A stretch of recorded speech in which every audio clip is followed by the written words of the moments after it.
everybody! Welcome back to Tales of Initiative! We took a little bit of a hiatus since Gen Con was last week, and two of our lovely compatriots here were there, as well as Billy. Although you probably may not have seen him because he didn't have his booster seat probably for most of Gen Con, so... Billy, I love you. Please don't kill me. Jesus. Anyway. He's very short. Anyway, so for those of you who are probably expecting Vengalia, we will actually start Vengalia up again next week. But today is the final episode, the finale, if you will, of our little game of Monsters and Counselors, Heart of Ice.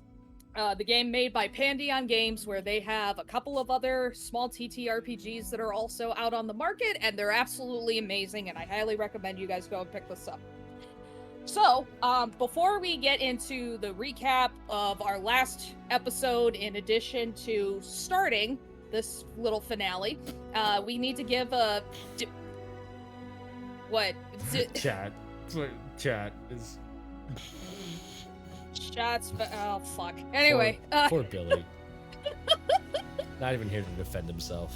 Billy, I love you. We do love Billy. He didn't meet the height requirement to get in. We had to put soul boosters in his shoes. Yeah. He's got platforms. But none of us are willing to sign a parent permission slip. We don't want that kind of responsibility. oh my We God. can't take care of ourselves, let alone someone else. I've seen what that man does with stickers. He can't be trusted. Have you seen this man?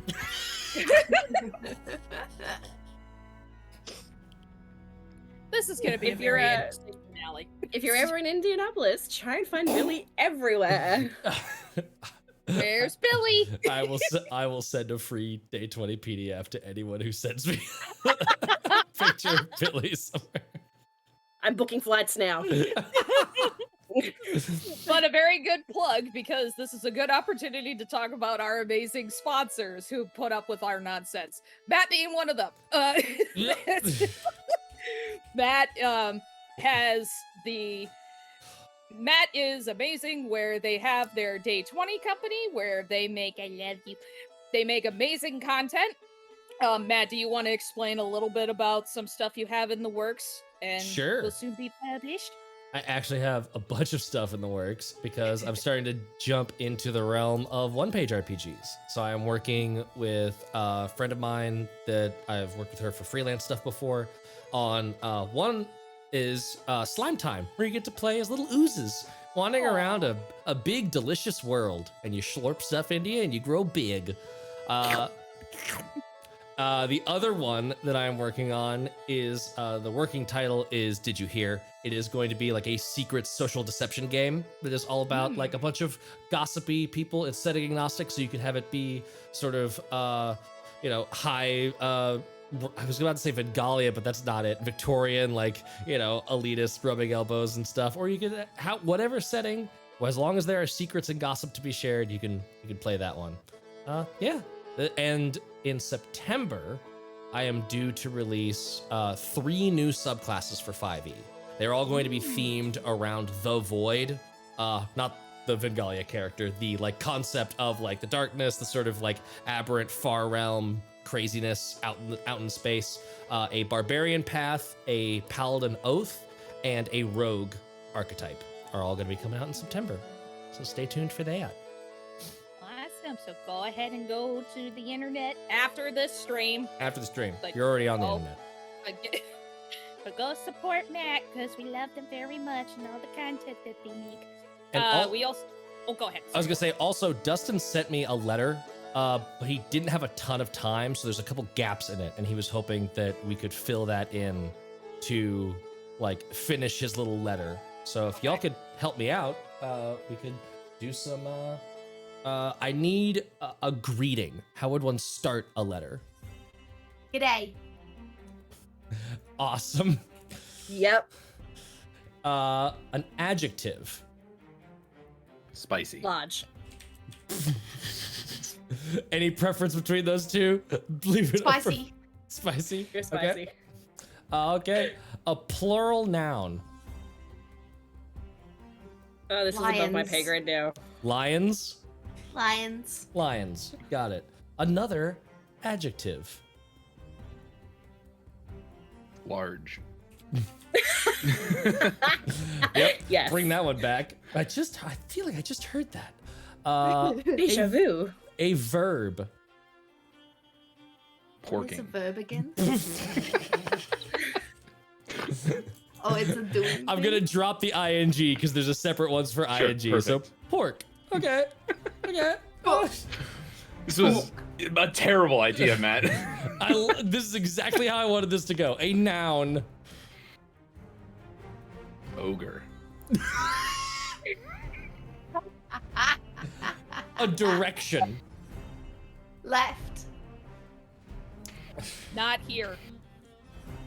I was gonna say downward.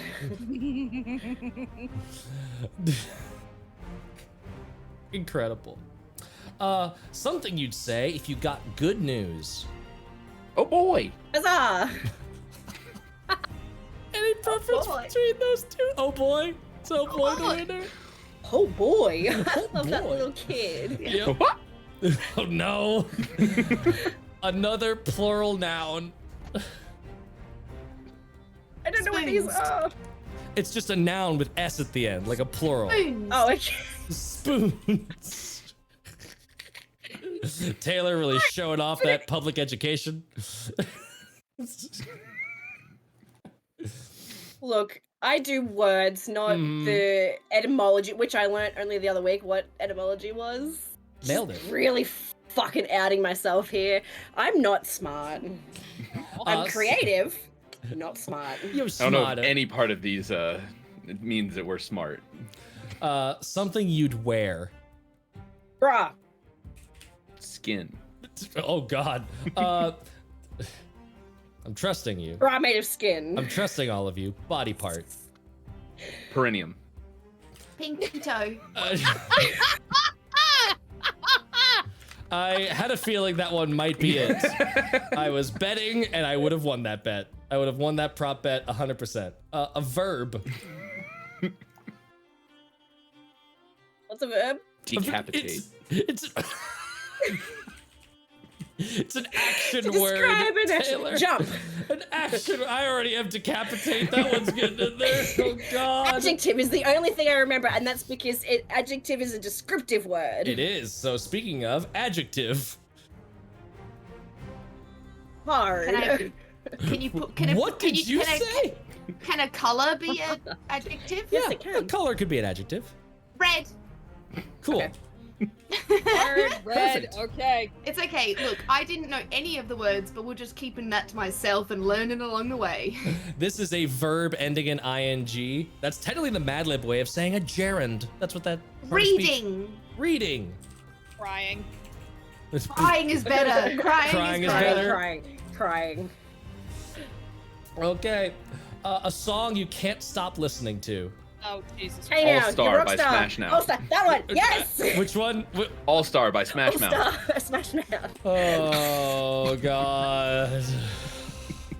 That tech check I coming love back that to I bite just us. watched Shrek like a couple of days ago. Let's see here. A type of drug. Poppers. I was gonna say. And then a plural noun. I'm just laughing at the fact Mr. Unlucky is also. I love adding it. to I love his it, Mr. and Unlucky. Yeah, I Robert's really rubber like. I like tables. wieners. Can we use wieners from Mr. Sure. Unlucky there? yes, Sure. wieners, yes. Wieners. And then Thank you, Mr. Unlucky. Robertables has been giving us some straight flyer. I need one more plural noun, and then we're ready to rock and roll with this letter. Let's give this one to Robertables. Quivers. Quivers. Yeah, quivers, perfect. Perfect. Ooh, nodules. No, Nodules. nodules. Nodules. Yeah, Much nodules. better. Nodules. Yeah, Yes. nodules was, yeah.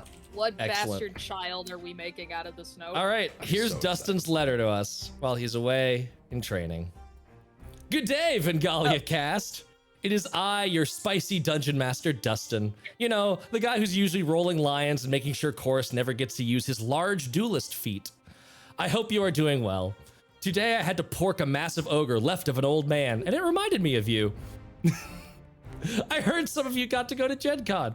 Oh boy! Please tell me you remembered to get those spoons I wanted. Oh, and were you able to find a bra? I think it would make my perineum look good. I also hope you were able to decapitate Emberwind. I heard they had a fantastic booth all weekend where they helped people make characters and learn about their red GM-less TTRPG. Make sure to tell our audience about them. Well, I better be crying. There's a lady who can't stop singing All-Star by Smash Mouth, and I need to give her some poppers. Can't wait to see you all next Wednesday. Enjoy your game of wieners and nodules. Love, Dustin. Wieners and nodules. Wieners. That's what All right, we're day 20's next game. Wieners and nodules. Wieners and nodules. Welcome to Sunset of Vigala, where we play wieners and nodules. I mean, it's just not wrong. Not really wrong at all. One page PTRPG, all 12 inches of it. Oh my god. Promise bad my guy. perineum looked good. It's all ogre now. Poppers. All ogre now. Poppers was a favorite. I was gonna say It's all Skittles, ogre but- now. I was gonna say Skittles, like Skittle parties, but that was not gonna be good. Anyway, speaking of, well, not decapitating Emberwind, Emberwind is also another one of our amazing sponsors.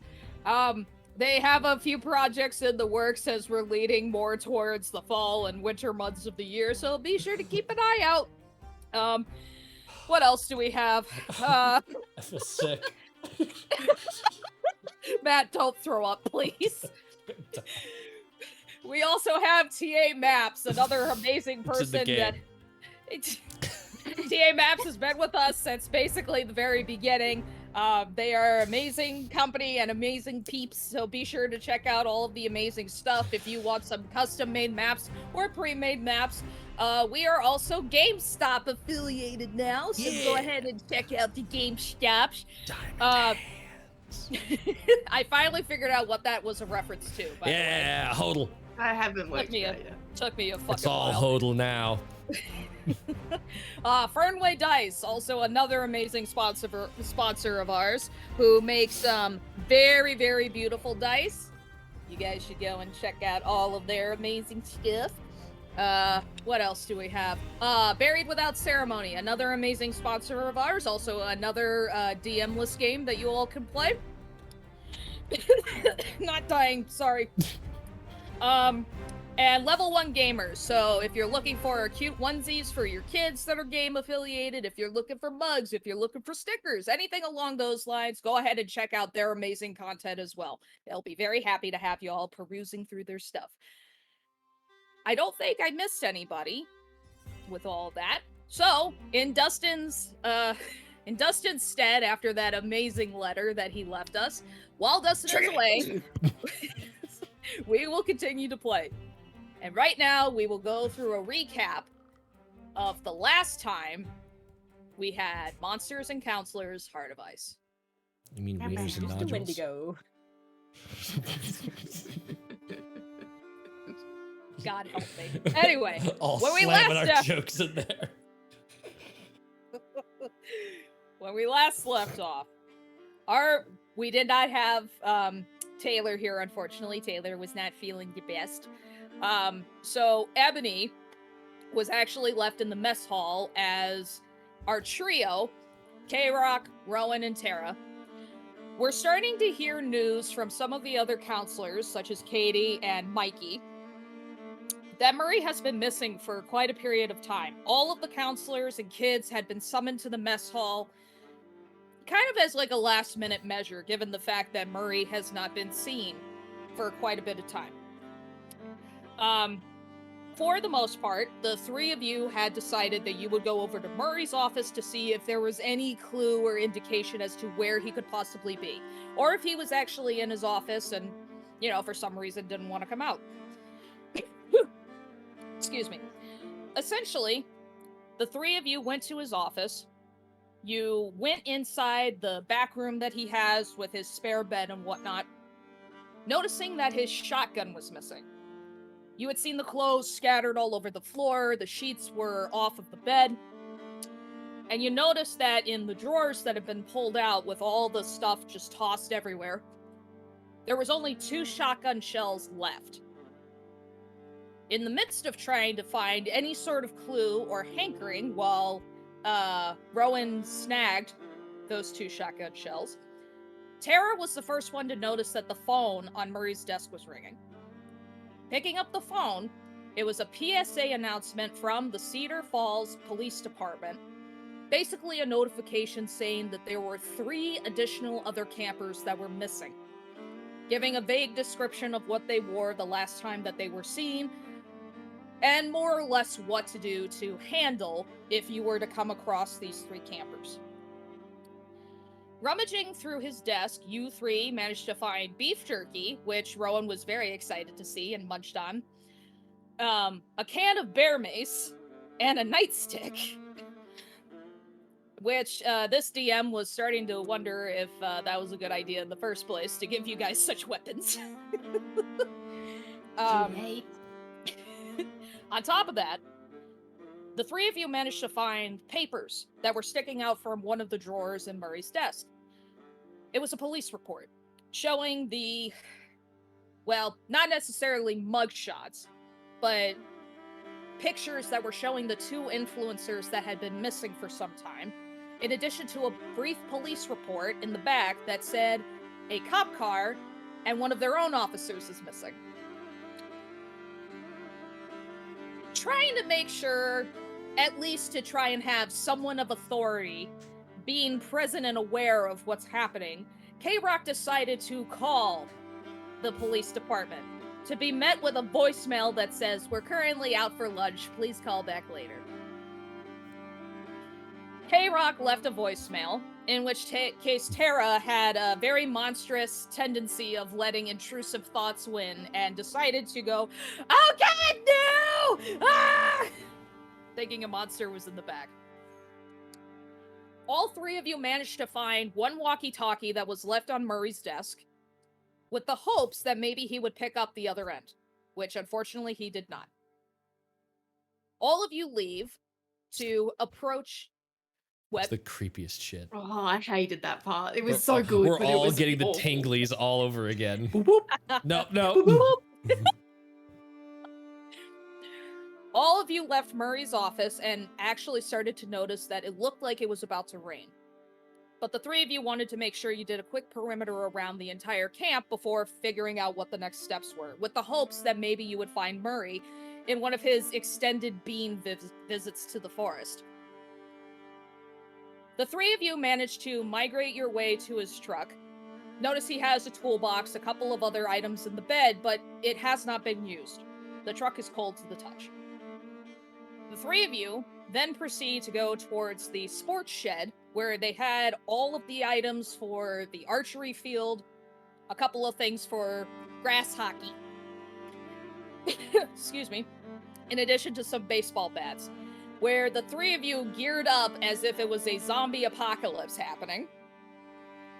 And K-Rock managed to successfully roll well, where he created a nail-covered wooden bat. The 3 of you start migrating your way afterwards towards the docks with the hopes that you'll be able to find some sort of clue or hint of whether Murray is there or not. K-Rock then suddenly had the idea of using the recall button on the top of the walkie-talkie to see if anything would come up, or you'd be able to hear where the other walkie-talkie is coming from. And you did. In the flooded mines, just off of the edge of the forest. Boop, boop. Boop. The 3 of you approach and manage to successfully find the walkie-talkie. Next to a small pool of blood that had drag marks leading further into the inside. With Rowan leading the charge, Terra and K-Rock very close behind, the 3 of you find one of the women, one of the missing campers, that is not one of the two influencers originally reported missing.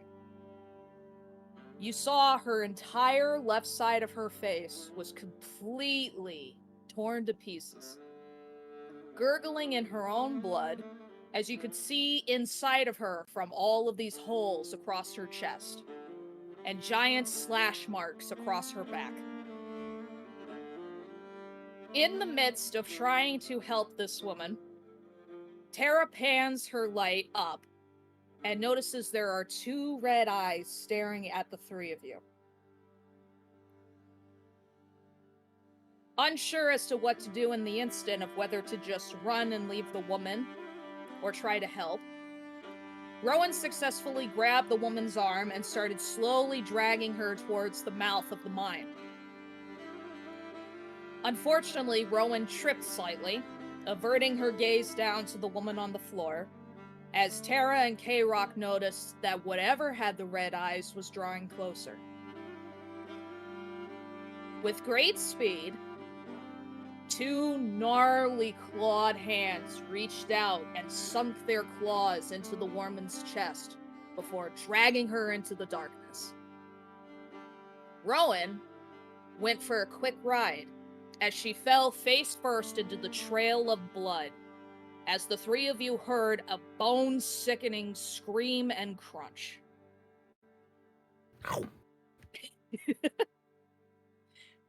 The three of you, unsure as to what it was originally, other than seeing the outline of a humanoid figure with massive deer horns growing from its head, almost reaching the width of the cave, started to run, knowing the only way that was closest towards the radio tower, or at least the fastest way to get there, was to cut through the forest's edge.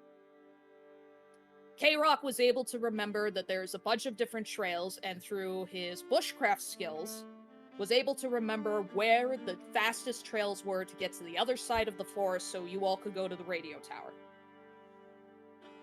Rowan, unfortunately, in her efforts to try and keep up, tripped and fell down a hill where she came face to face with a bear. And in the moment of fear, as she decided to turn the bear's face into a shish kebab,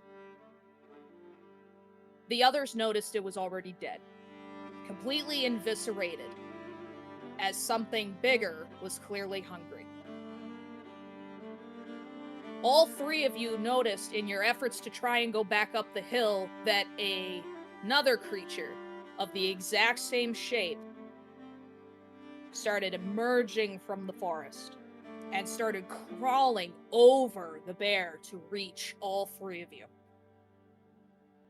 The three of you successfully managed to get up, start running towards the radio tower, and with a very brief encounter became K-Rock and one of the Wendigos, the three of you successfully managed to hide inside. Rowan with her axe, K-Rock with his newly formed bat, and Terra with her bear mace.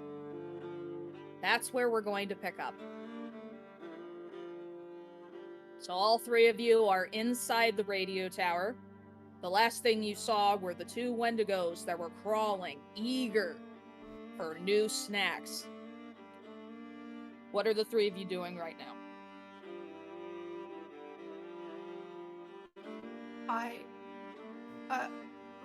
Rowan wants to run to the microphone of that like goes out towards everything, if that makes sense.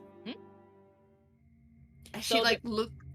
There'll be a table where there's that standard microphone with the push button just to get it, to turn on and let you talk and then turn off, along with a radio and some other bits and bobs for the PA system that's across the whole camp. She looks at the two of you covered in blood, and you can see that there's streaks of clean face where tears were. And she's like, "What do I say?" Just to hide, to run. We're not running. Are we not running? I'm confused. Can I grab a microphone? Oh wait, give me the radio. Give me the radio. And I grab the radio and I fucking turn the microphone on to the thingamajiggy, and I put the fucking 2 microphones together, both on, to hopefully make a shit ton of feedback and scare these Wendigo away, maybe. Because they like to hunt in secret. So maybe they're not gonna like all of this sound. So I'm just making as much sound as I can into that fucking thing. Okay. Go ahead and give me a monster roll. And I'll say you have 2 just because both Terra and K-Rock are there. And K-Rock has used the system before, so you can go ahead and use 2. I got 1 success and 1 failure. 1 success and 1 failure. Let's see. Nope, that's the wrong one. Nope. Okay. I make a big noise, but it does nothing to them. No, so you barely manage to get the warbling feedback sound to go. But there's a complication, or harm, or cost. You put the walkie-talkie, you change it to a new channel where you know it's not going to be silent on the other end, so that it doesn't match the other walkie-talkie you have. And you turn on the microphone.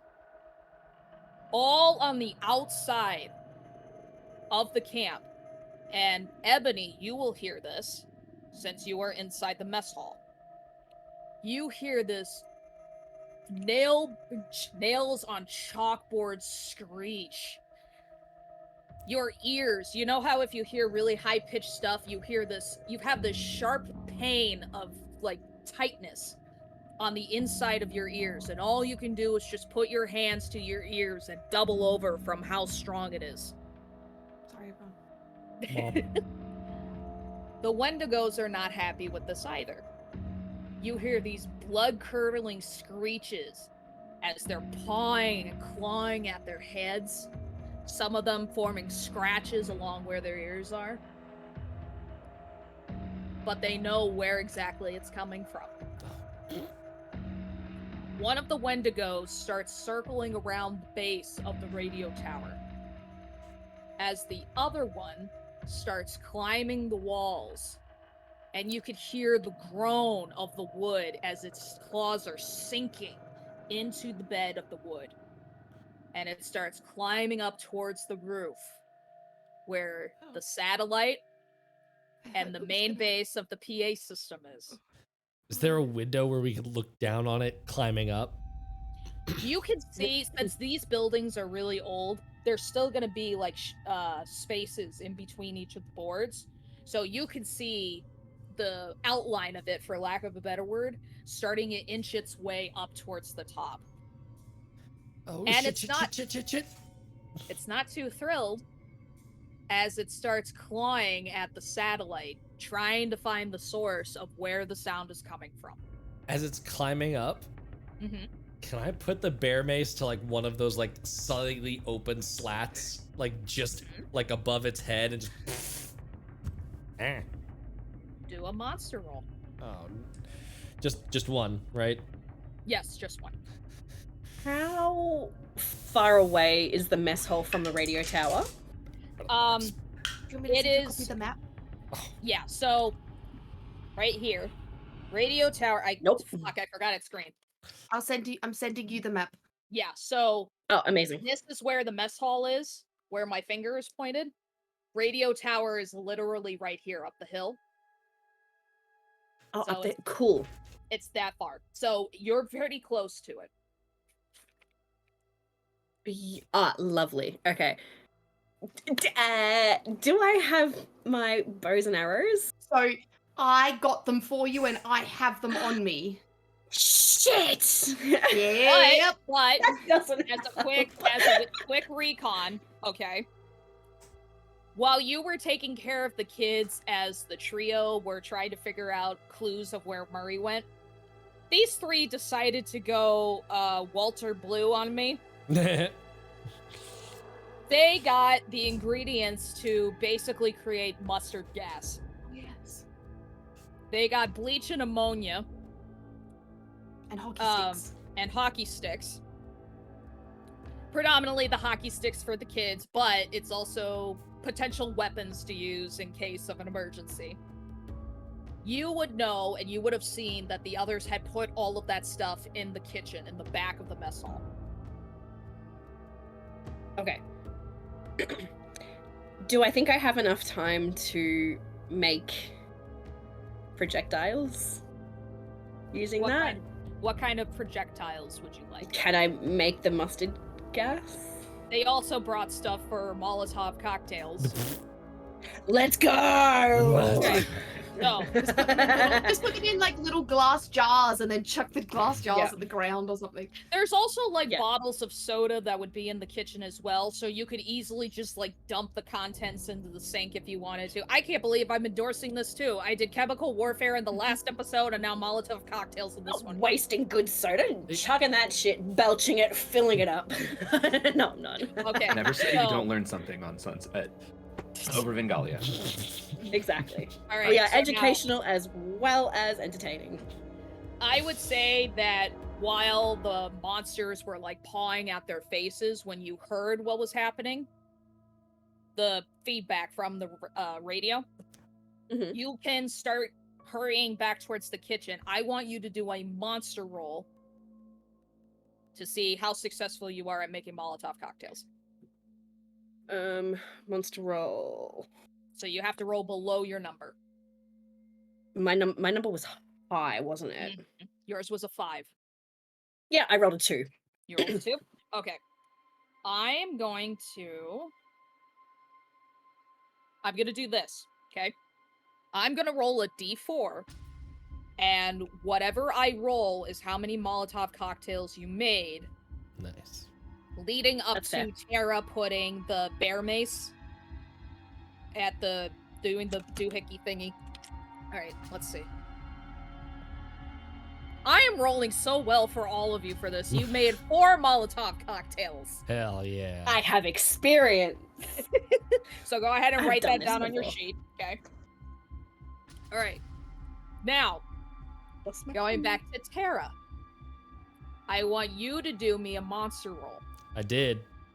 okay? I rolled a fail. Unless I get to roll more than one dice, I rolled a fail. Just one. Yep. So, in the midst of trying to get the bear mace to go through the cracks, you misjudged how much space there actually was. Oh no! And the mace, since you have to be right there, Yeah. comes back into your eyes. Ow, ow, ow, ow, ow. That didn't work. Ow, ow, ow, ow, ow, ow, ow, ow, ow, ow, ow. Does anyone have water? What does it say on the label? Ah!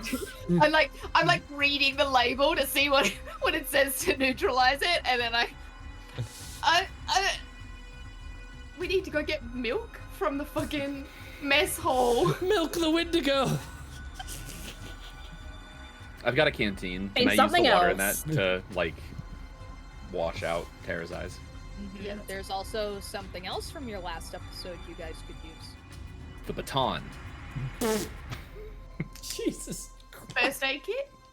Yes. We do have a first While aid the kit. baton is useful and it does fix the problem somewhat, it doesn't fix the correct problem. The So you- sewing kit that I have. Yes. That's what I need. Knock her out. It's less painful.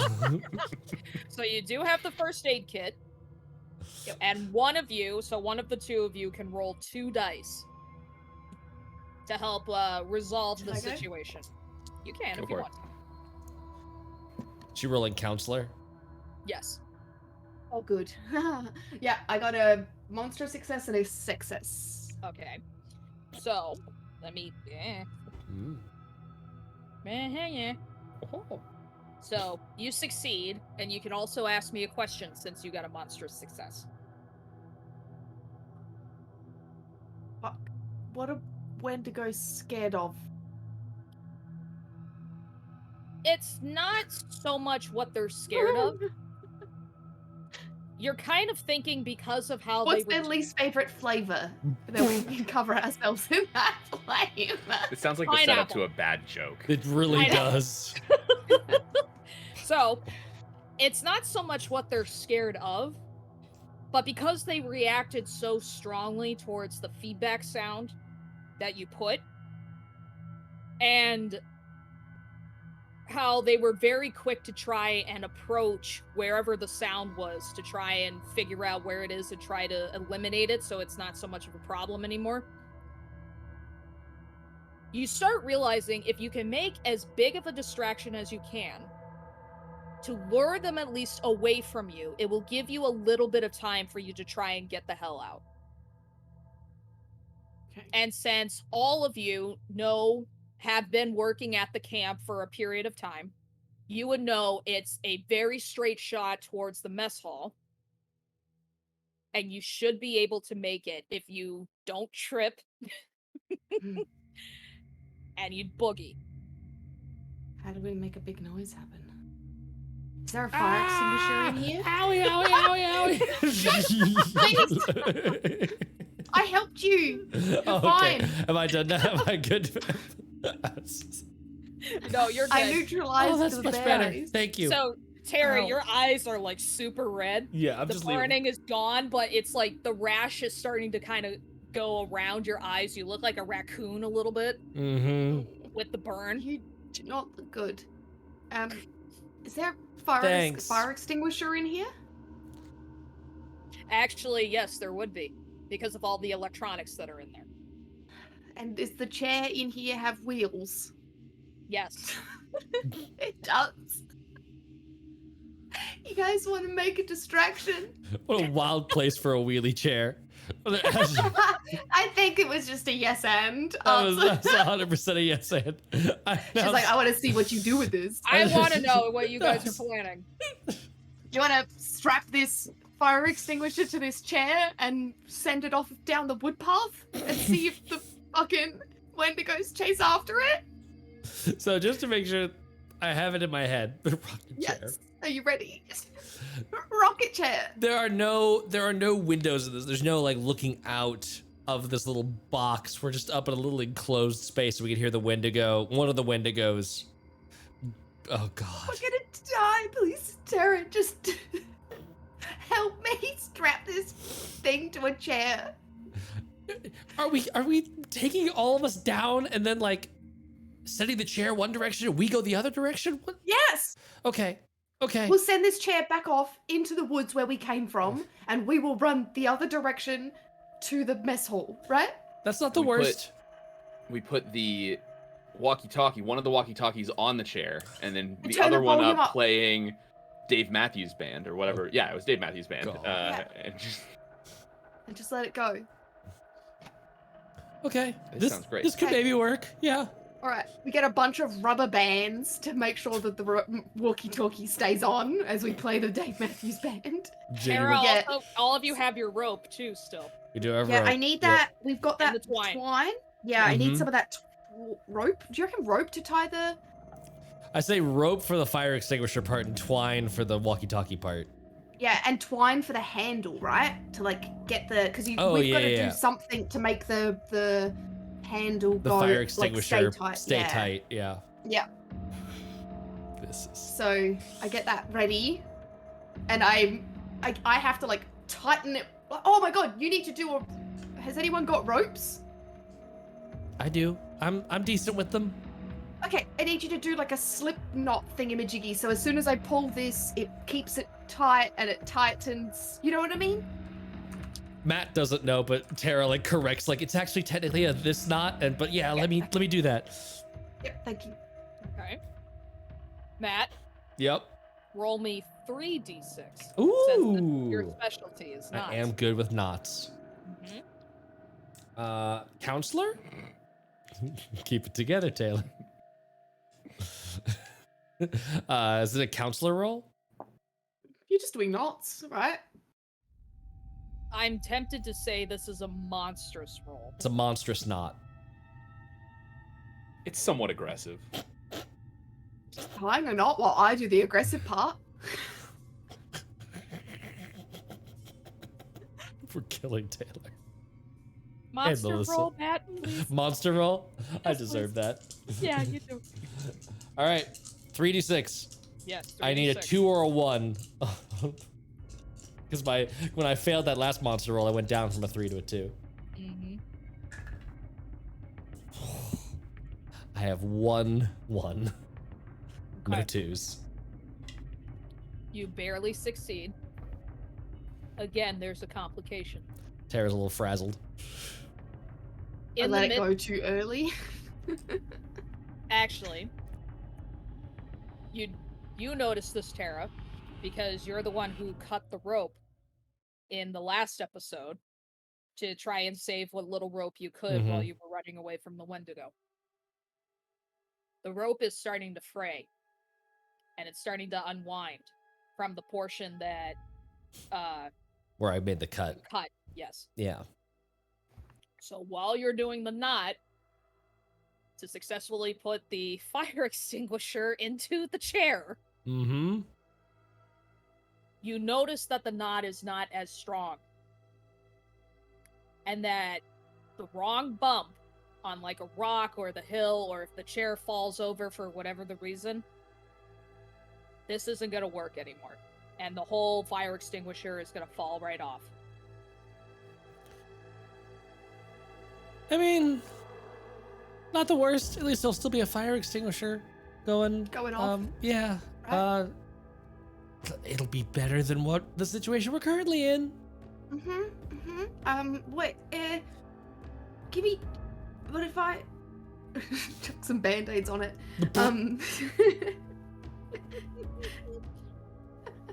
Meanwhile, I grabbed some of one of those little like butterfly clips and some like compression bandage, and I bandage it to over the top of the rope, and I use one of those clips to clip it on for 1 extra bump.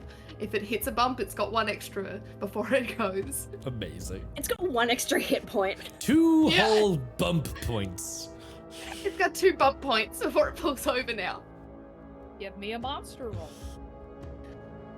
1d6. Just 1 dice. I got a success, just a regular success. All right. So, quick thinking. You're wrapping the fire extinguisher to the chair. Put the butterfly clip on. Just.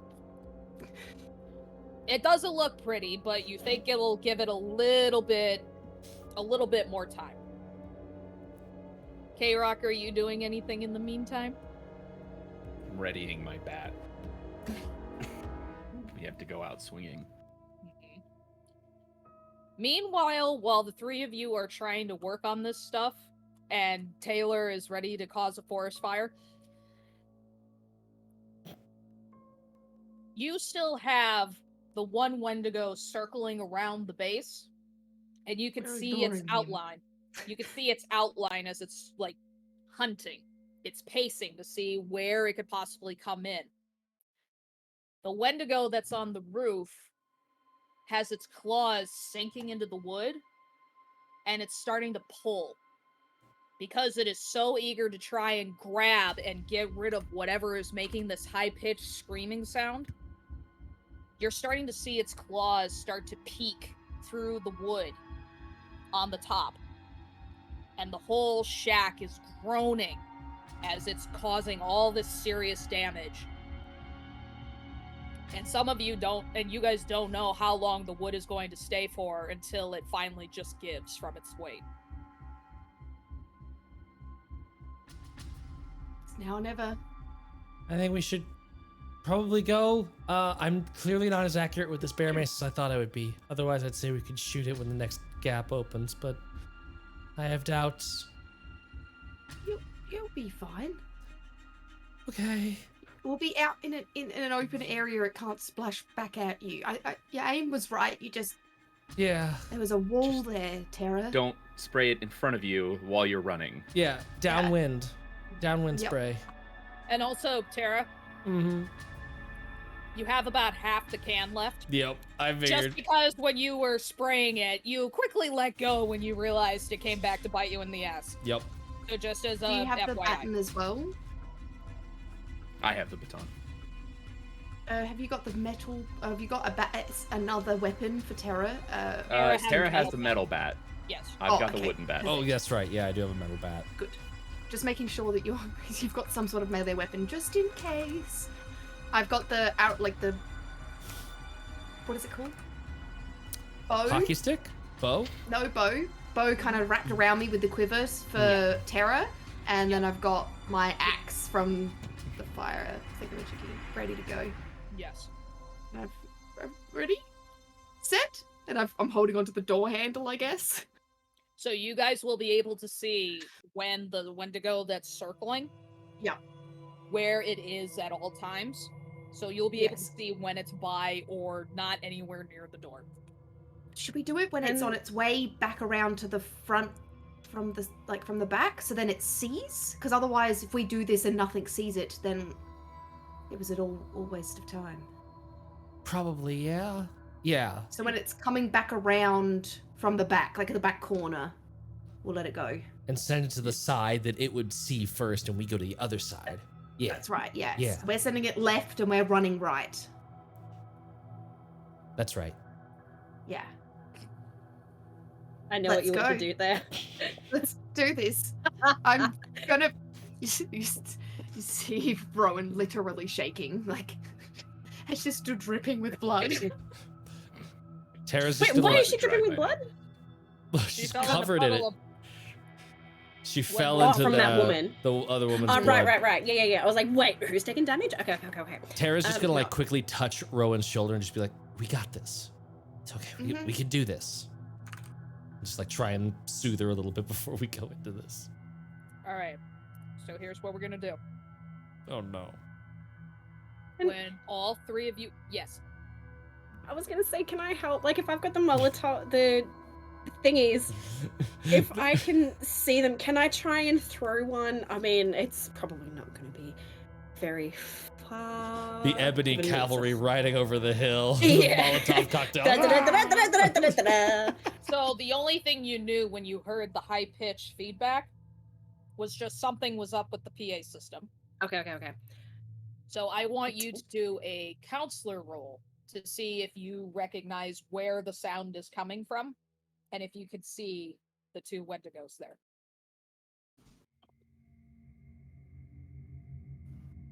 I think I failed. I rolled a 6. For Because my counselor. number's 5. No, you want to You roll succeed. above your number. Yeah. You succeed. Oh! So, your immediate instinct when you hear the feedback issue with the PA system, you're thinking something's not right. Like, this is definitely something's happening with the radio tower. And when you look out the window, there's a couple of like really big wide scale windows that are in the front. You notice the two Wendigos that are there. You see one that's clawing at the top of the building. You can't see who's inside of it. And you see the other one that's circling around the base. So you're getting the impression something is inside the radio tower. You just don't know where it is, what it is, or who it is. And then you see. Yeah, at that Okay. same time, Oh, wait, if yeah. you look out, the three of you open the door.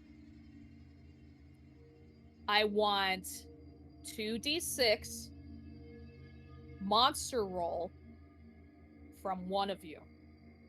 Oh, this doesn't count as planning. We That's planned what this. the 2d6 is for.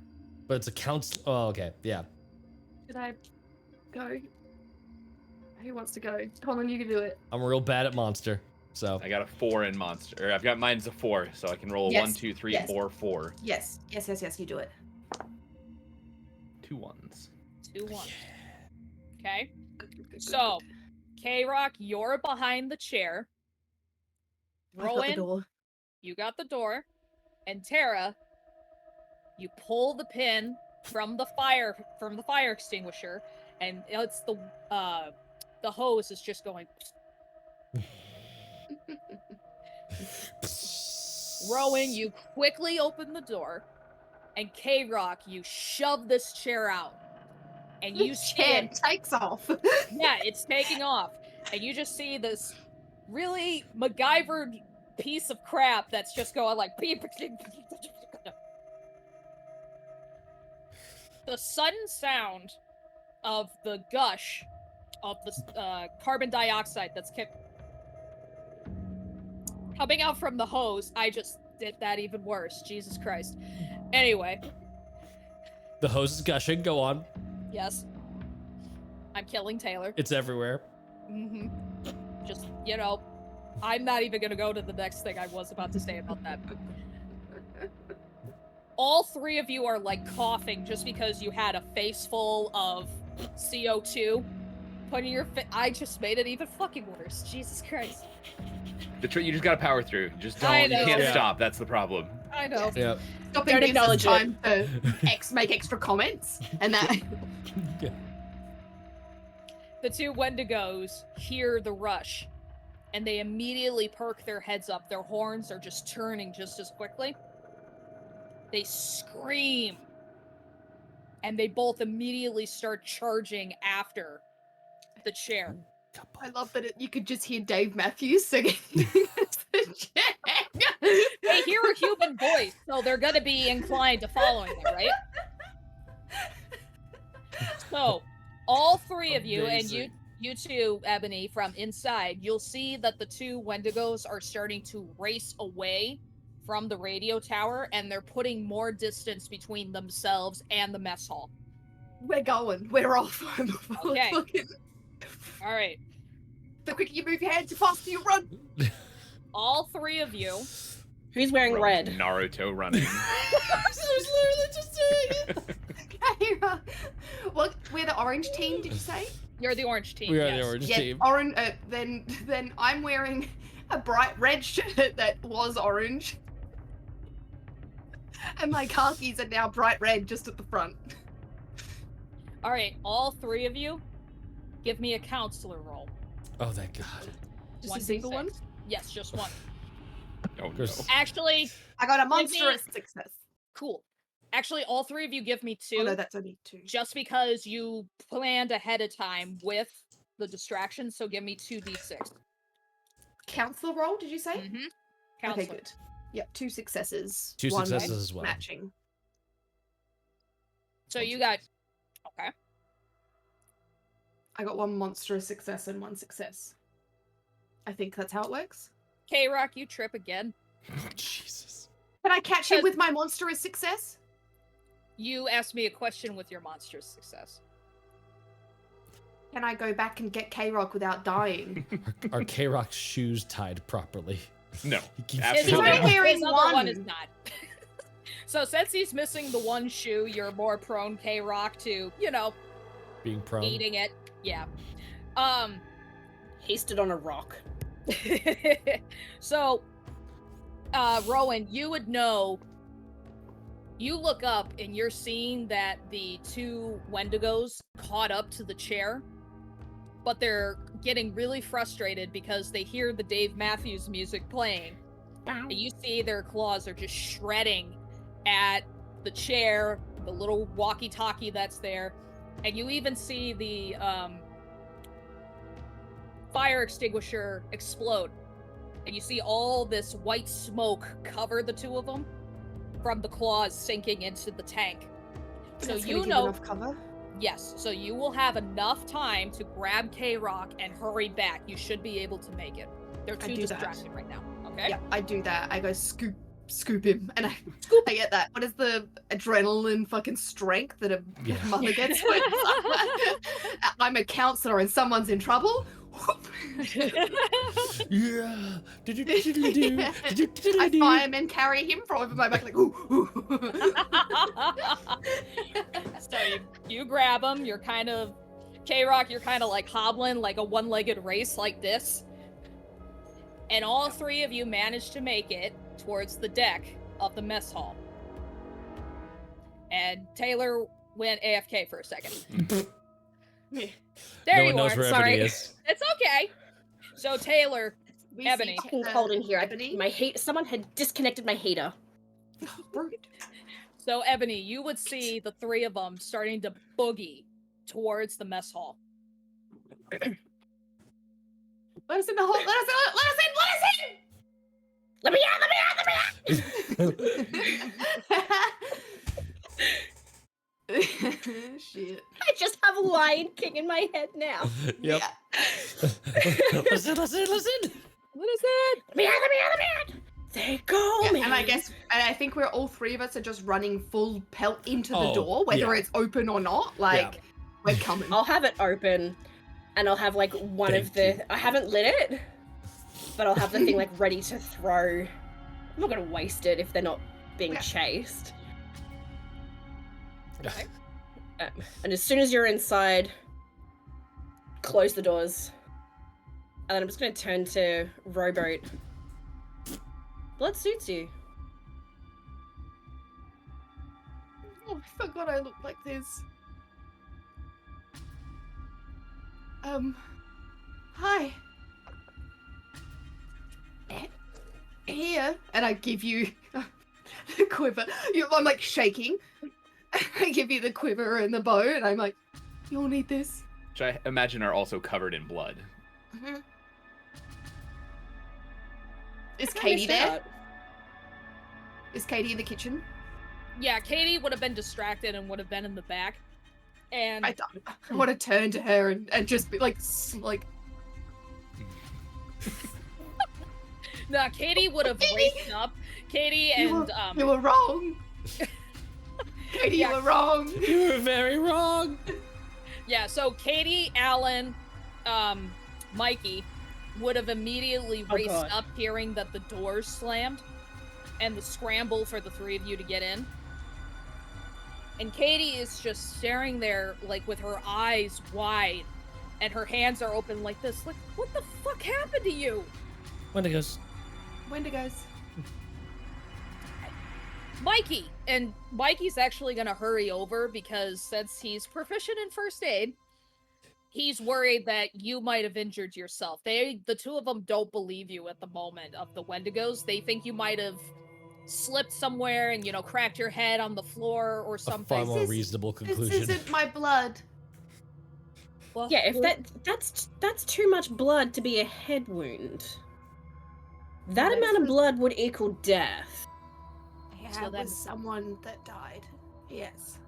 Really? She got probably eaten, maybe ripped apart, maybe, but I guess both, technically. Yeah.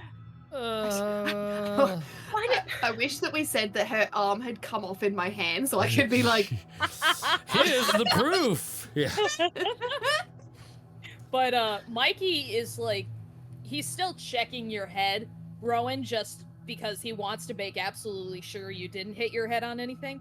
And then he looks over at Terra and he's like, "Oh, you're looking kind of ugly, big dude. Like, what happened? What happened here?" bear mace. Bear mace.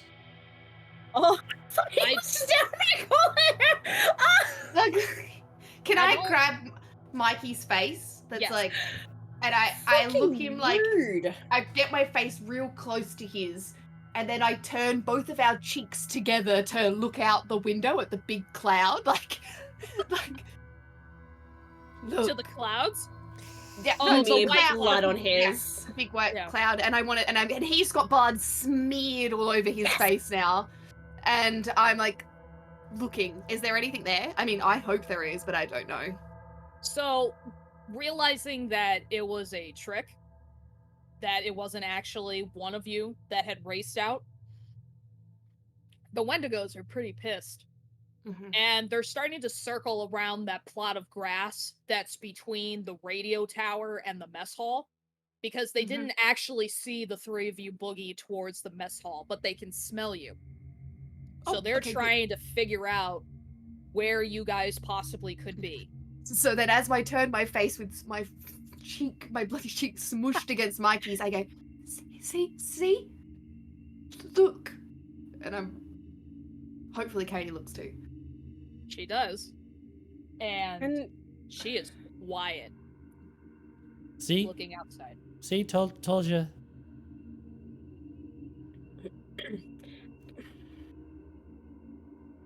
can I come to the conclusion that these things don't have very good eyesight?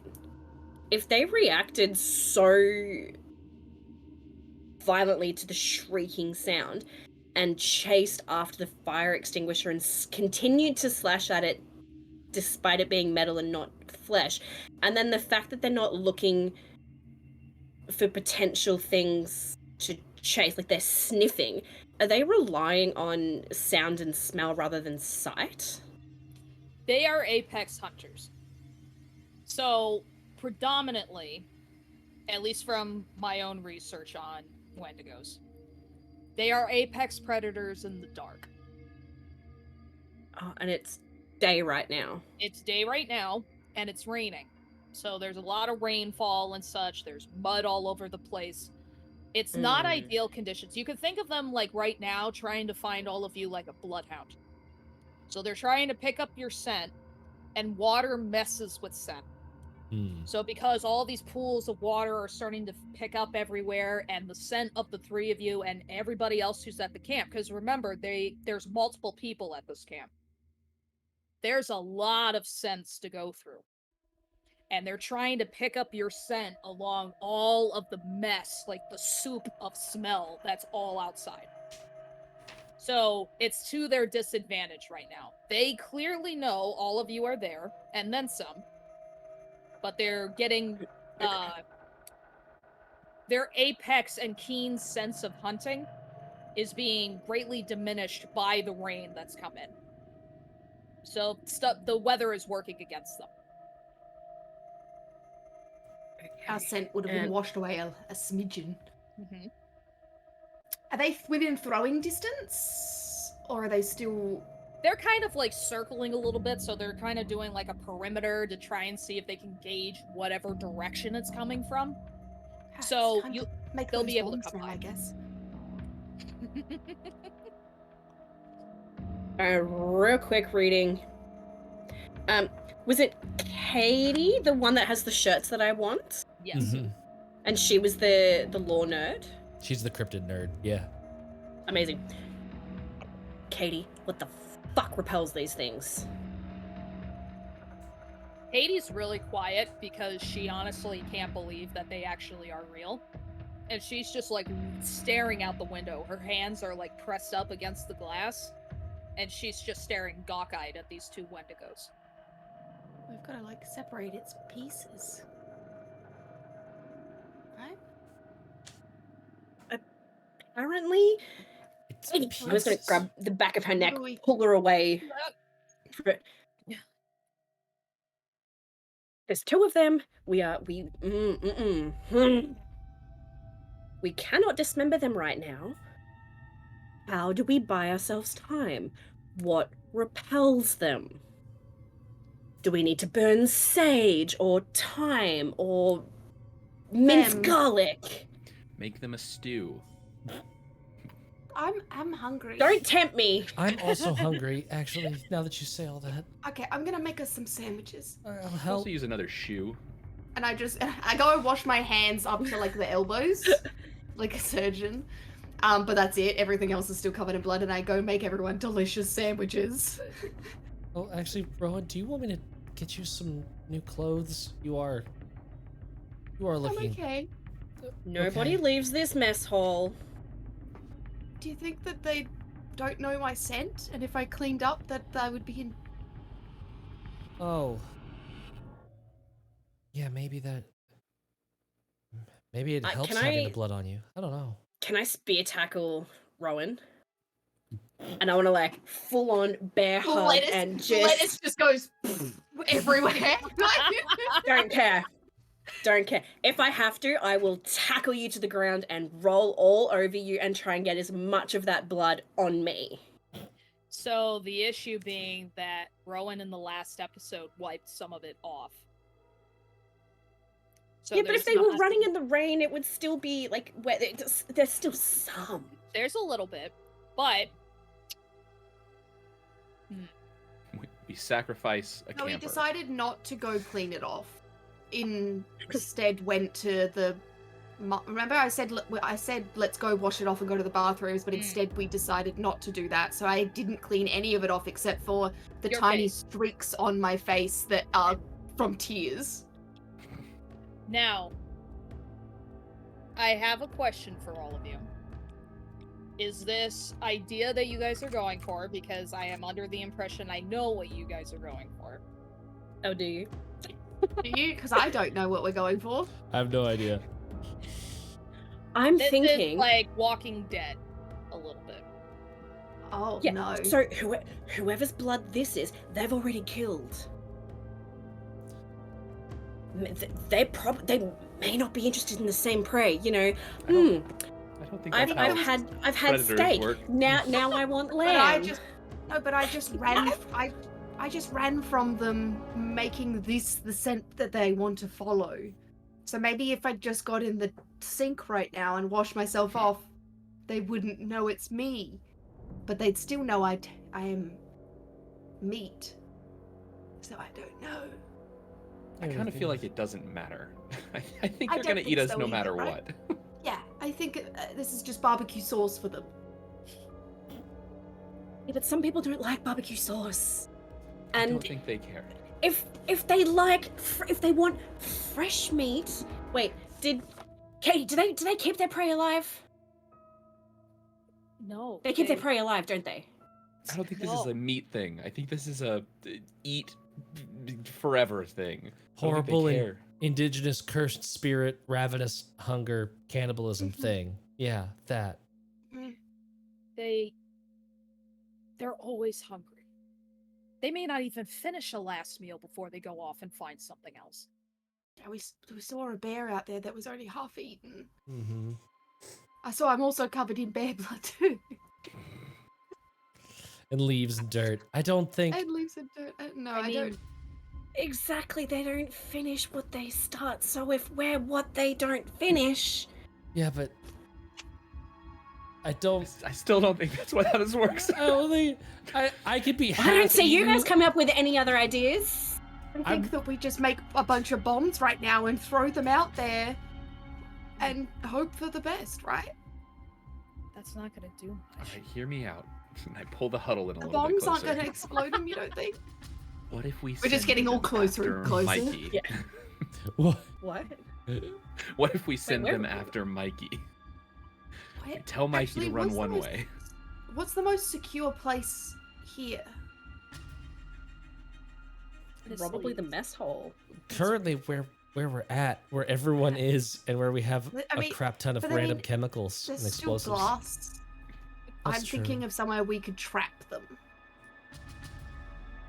How do we Like, what if actually we- get rid of them? Do we need to get rid of them? What is the actual goal? Because if they're not going to come into this building, then let's just, or if they'll have a problem getting into this building, let's just hold up here, build a fort, never let anyone in again. We have food, we have shelter, we have the 3 essentials with the 4th bonus of presence of Wendigos. We just need to wait long enough for that 4th one to go away. Well, nobody knows that we're here. Murray's gone. We'd left a message at the police department, which hopefully Yeah, someone will pick that's that not up. does not inspire confidence. What else are we supposed to do? Well, the cop we car's could missing as well as the cop, so I don't find think that Murray. they're going to come get us. What's Murray gonna do? Is Murray Blade?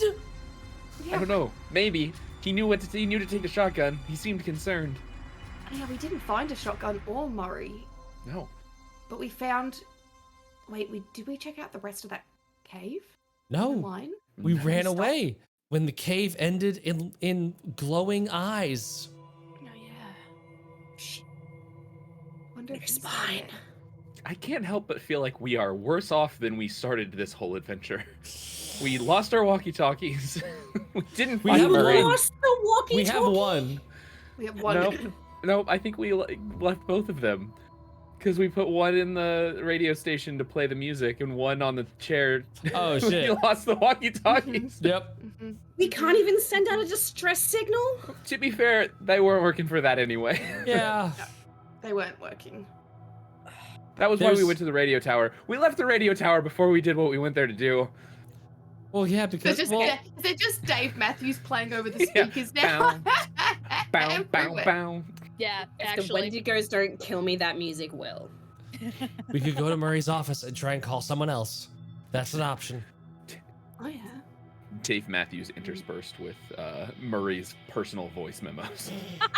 Maybe the Dave Matthews will function as like a siren's call, and Murray will leave his bean break and come back with a shotgun and save us all. Until then, do we want to go to his office and use his phone? Yes, I think that's a good idea. I'm just going to do a quick roll call for all of the students as well, I think, before we go.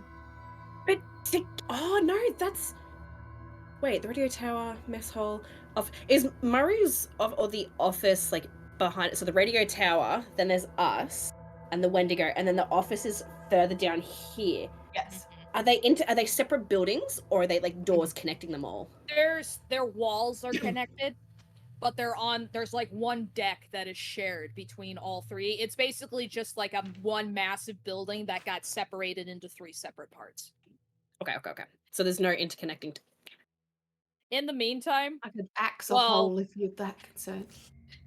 while all of you are in the midst of complaining about the fact Dave Matthews is still playing, the Wendigos weren't too keen on it either, and one of them managed to successfully destroy the not the satellite. What am I thinking? The loudspeaker, the PA. Like- Yeah, receiver? like the main core of the PA for it to connect everything, and all of a sudden you hear and then silence.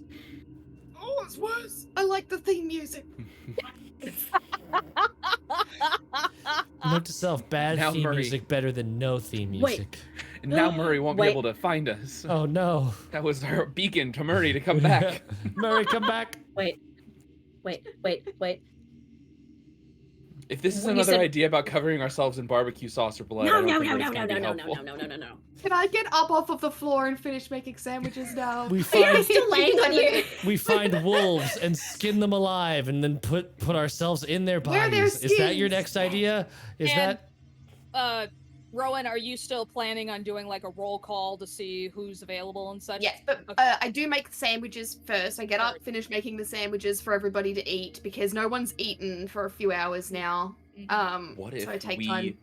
eat the Wendigos? that'll that show work? them? I guess that's pieces separated when we all go Right. home. Exactly. Yeah, I'm gonna do a roll call now though. You've heard of I girl really want to dinner. do that. I really want to do Wendigo that. dinner. Wendigo horror dinner. So, I Rowan. really want to do that. While you're doing a roll call for the counselors and the kids, you notice there's 2 names missing. Oh no.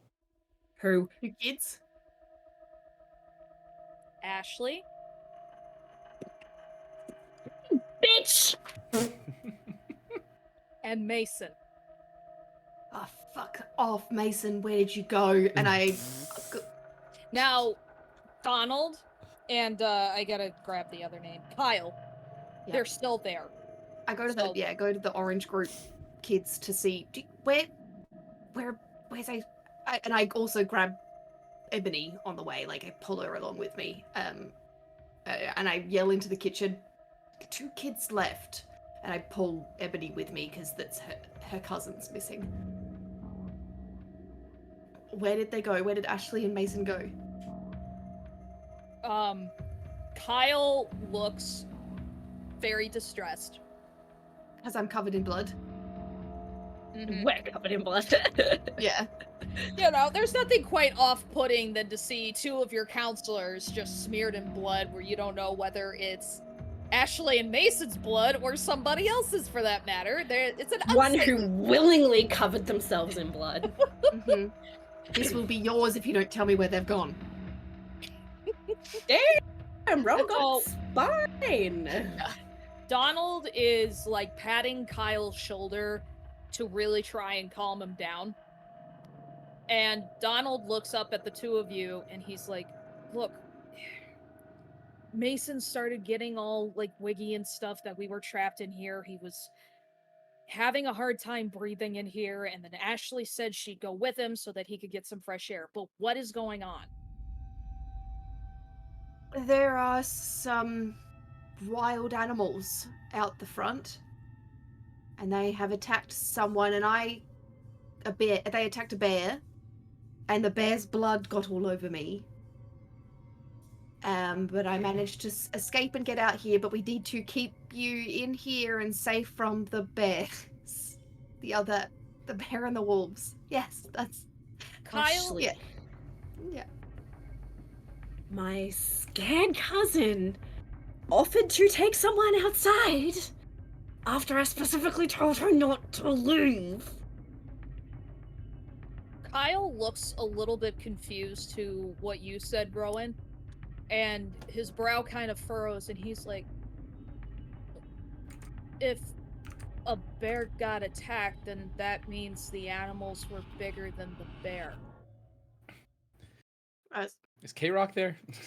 Pack mentality doesn't always work that way. You'll learn about that in school. Lots of small things can overcome one big thing if they really try. That's a thing. Did you bring Terra and K-Rock also into the kitchen, or was it just the two of you?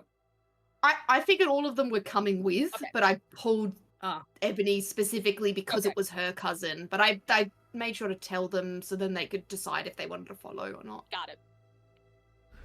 Terra is scarfing down sandwiches, but is otherwise there. K-Rock looks very confused, and wait, is there we should just tell them. Like, this always happens in horror movies too. They always are like, oh, don't worry about it, it's just a bear, and then someone goes outside thinking it's just a bear. I'm not saying don't worry about it, it's just a bear. I'm saying be careful, be very, very, very careful. A bear is dead. Hunting rabbits. Yeah, but Oh my god, I'll tell them. Wendigos are real. There. It's a monster. Don't panic. Don't go outside. Oh no, what I was gonna say is when Look out that front as well. Yeah, backtrack a little bit. There were two of them that are circling looking for our scents, and then is there a third one that destroyed the speaker? Or one of them just went? Yeah, Okay, one there of them is a went third back one. No. Somewhere. But there is a third. There might be. There's not a third We one. don't know. We literally We don't know. Okay. Okay, listen here, you boneless little shits. I do not good like. counselor behavior. Shush! My family are a pack of rich assholes that I don't particularly get along with. But Ashleigh is the one person I can tolerate. You tell me where she went, and I won't feed you to the Wendigos. Donald kind of looks towards you, K-Rock. Did you guys smoke something else other than... Don't look at him! I've been here the whole time. Hey. No, I'm stone cold sober. I wish I was fucking high. They just said that Where they were gonna go is to the dock. The dock. All right, let's go. Rowan is like, starts sobbing again as she makes her way to the front door. She's just like, I'm gonna keep these fucking kids safe. Did not sign up for this. I'm gonna go to the office and call someone. Okay. The Who National wants to Guard, come to maybe. the dock with me? So are all of you going your separate ways? Split the party. Split the party. Split the Split party. the party. Split the party. No. Who's going to the dock? No, there is way too much open ground. I'd like to go to the radio tower. You're go to gonna the go to the dock. radio tower. You actually want to go to the... No. Okay. No, I'm going No, to the office. There is. Can we surely there's more than one exit to the mess hall. We can go like out the back door or like around the porch. We established that there is a back door to the kitchen, Okay. but there's no back door to the nurse's station or to Murray's office. So you have to go out So there's the only. front. Or you could go out the back to circumvent the whole building if you wanted some extra cover. So, Yeah. I don't want them to see us. Yeah. I'm gonna notch an arrow and be like, Where are you do going? not. I'm going to get my cousin back.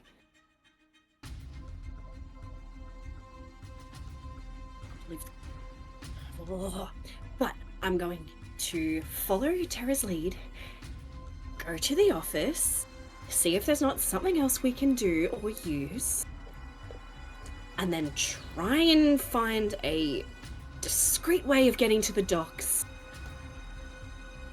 Katie, is there anything else we need to know about these Wendigo? Do they like water? One What do second. they hate? I just know that they hate silver. They're really susceptible to it. And if they get injured, they need to eat in order to heal themselves. If they don't get enough food while they're injured, they also die that way. And then there's the part I told all of you of chopping off each of the pieces and burying them in other distinct locations. That is not happening. These are shitty school arrows. They're not silver-tipped arrowheads. But It's a they're good thing I brought my baby! silver we tipped did- katana with us. We did canonically say that the mess hall does have a set of silver cutlery. yes. So we could attach some forks to the ends of the arrows. Oh my god, I Or want to some do that so knives, badly. steak knives. That would work better. Oh, I like I forks love and you that can you can- knife. Forks are hilarious. Forks is the I was actually. Forks is the better option. Can I take my metal wanna bat and like not because everyone else is gonna go for the forks and knives? Can I draft some silver spoons and just put those in like a circle around the top of the bat and just like tape them in place? Yes, you can. But Yeah, take I'll give them you with some like the Band-Aids. spoons themselves to the bat, so you've got the handles sticking up, so there's a little bit of sharpness. Just the bowl of the spoon at the edge, so it's just like a mace of spoons. Yep, spoon mace. You can do that. Heck yes. Okay. I'm writing silver spoon. Mace. Silver spoonified. Spoons. I can't carry 4 of these bombs. Does anyone else want them? I'll take one, thank you. I'll take one. There you go. There you Sure. go. And is this There a we go. Okay. gas bomb We- or a Molotov It's a cocktail? Molotov cocktail. It's a Molotov cocktail.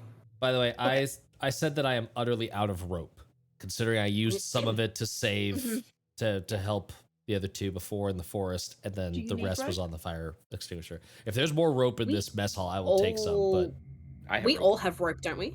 Yep. It was part of I your. I'll give you mine. okay, Yep. cool. I'll give you mine because what am I going to do with rope? Terra's wheeling Thank you. a silver spoon bat, 4 things of rope, and a ready. Molotov cocktail. I'm ready. I'm Ready for battle.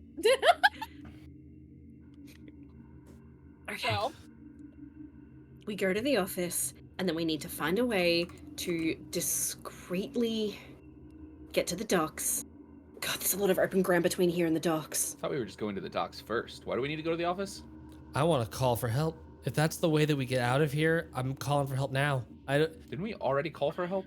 Yeah, we called the We got one a stupid- message. before we knew that there were Wendigos, and we were like, hey, not the worst if they don't answer, because right now it's just all theoretical. Now we know that we're dead. We're dead meat. We're living meat that will soon be dead, and now we need to call someone else. The Wendigo hotline? Who are we calling? I don't know, the National Guard. I was gonna try and find our cell phones and Google shit. Ghostbusters. Yeah, Ghostbusters. Maybe Joe Biden. He uses laser beam eyes. Dark Brandon's is in season. Let's do this. Wait, what about the Winchesters? Can we get, or the ghost faces?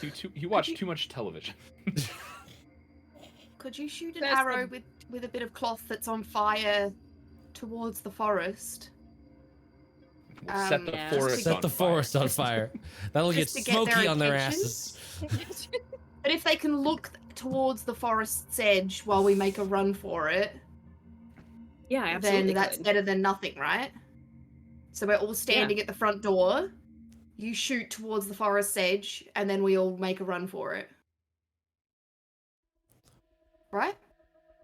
What's the Yeah, sense? I can absolutely do that. What's the sense of scale? How many Like, arrows do I have? Is the forest edge like anywhere close to us? Is that like a shot that could be made, or is it like? Well, if you grab the archery field and put it in between, it's like making a shot from the edge of the archery field to the other end. Which I can do. Assuming this map is to scale, I have a feeling. Shush! Stop it! Shush! Be quiet right now. you would have to go either to the fire pit or the pool. No, I just meant towards the forest edge, not at the forest edge. Like, I just mean, because it's going to see an arrow and it's going to go, ooh, and look at it, right? Or it's gonna go, ooh, the thing that shot the arrow. It's over there. Follow it back. Yeah. They did used to be people. Mm. Yeah, we They don't are. actually They know. would be intelligent. We don't actually know how smart or not smart these things are. Well, the fact that they chased after a fire extinguisher.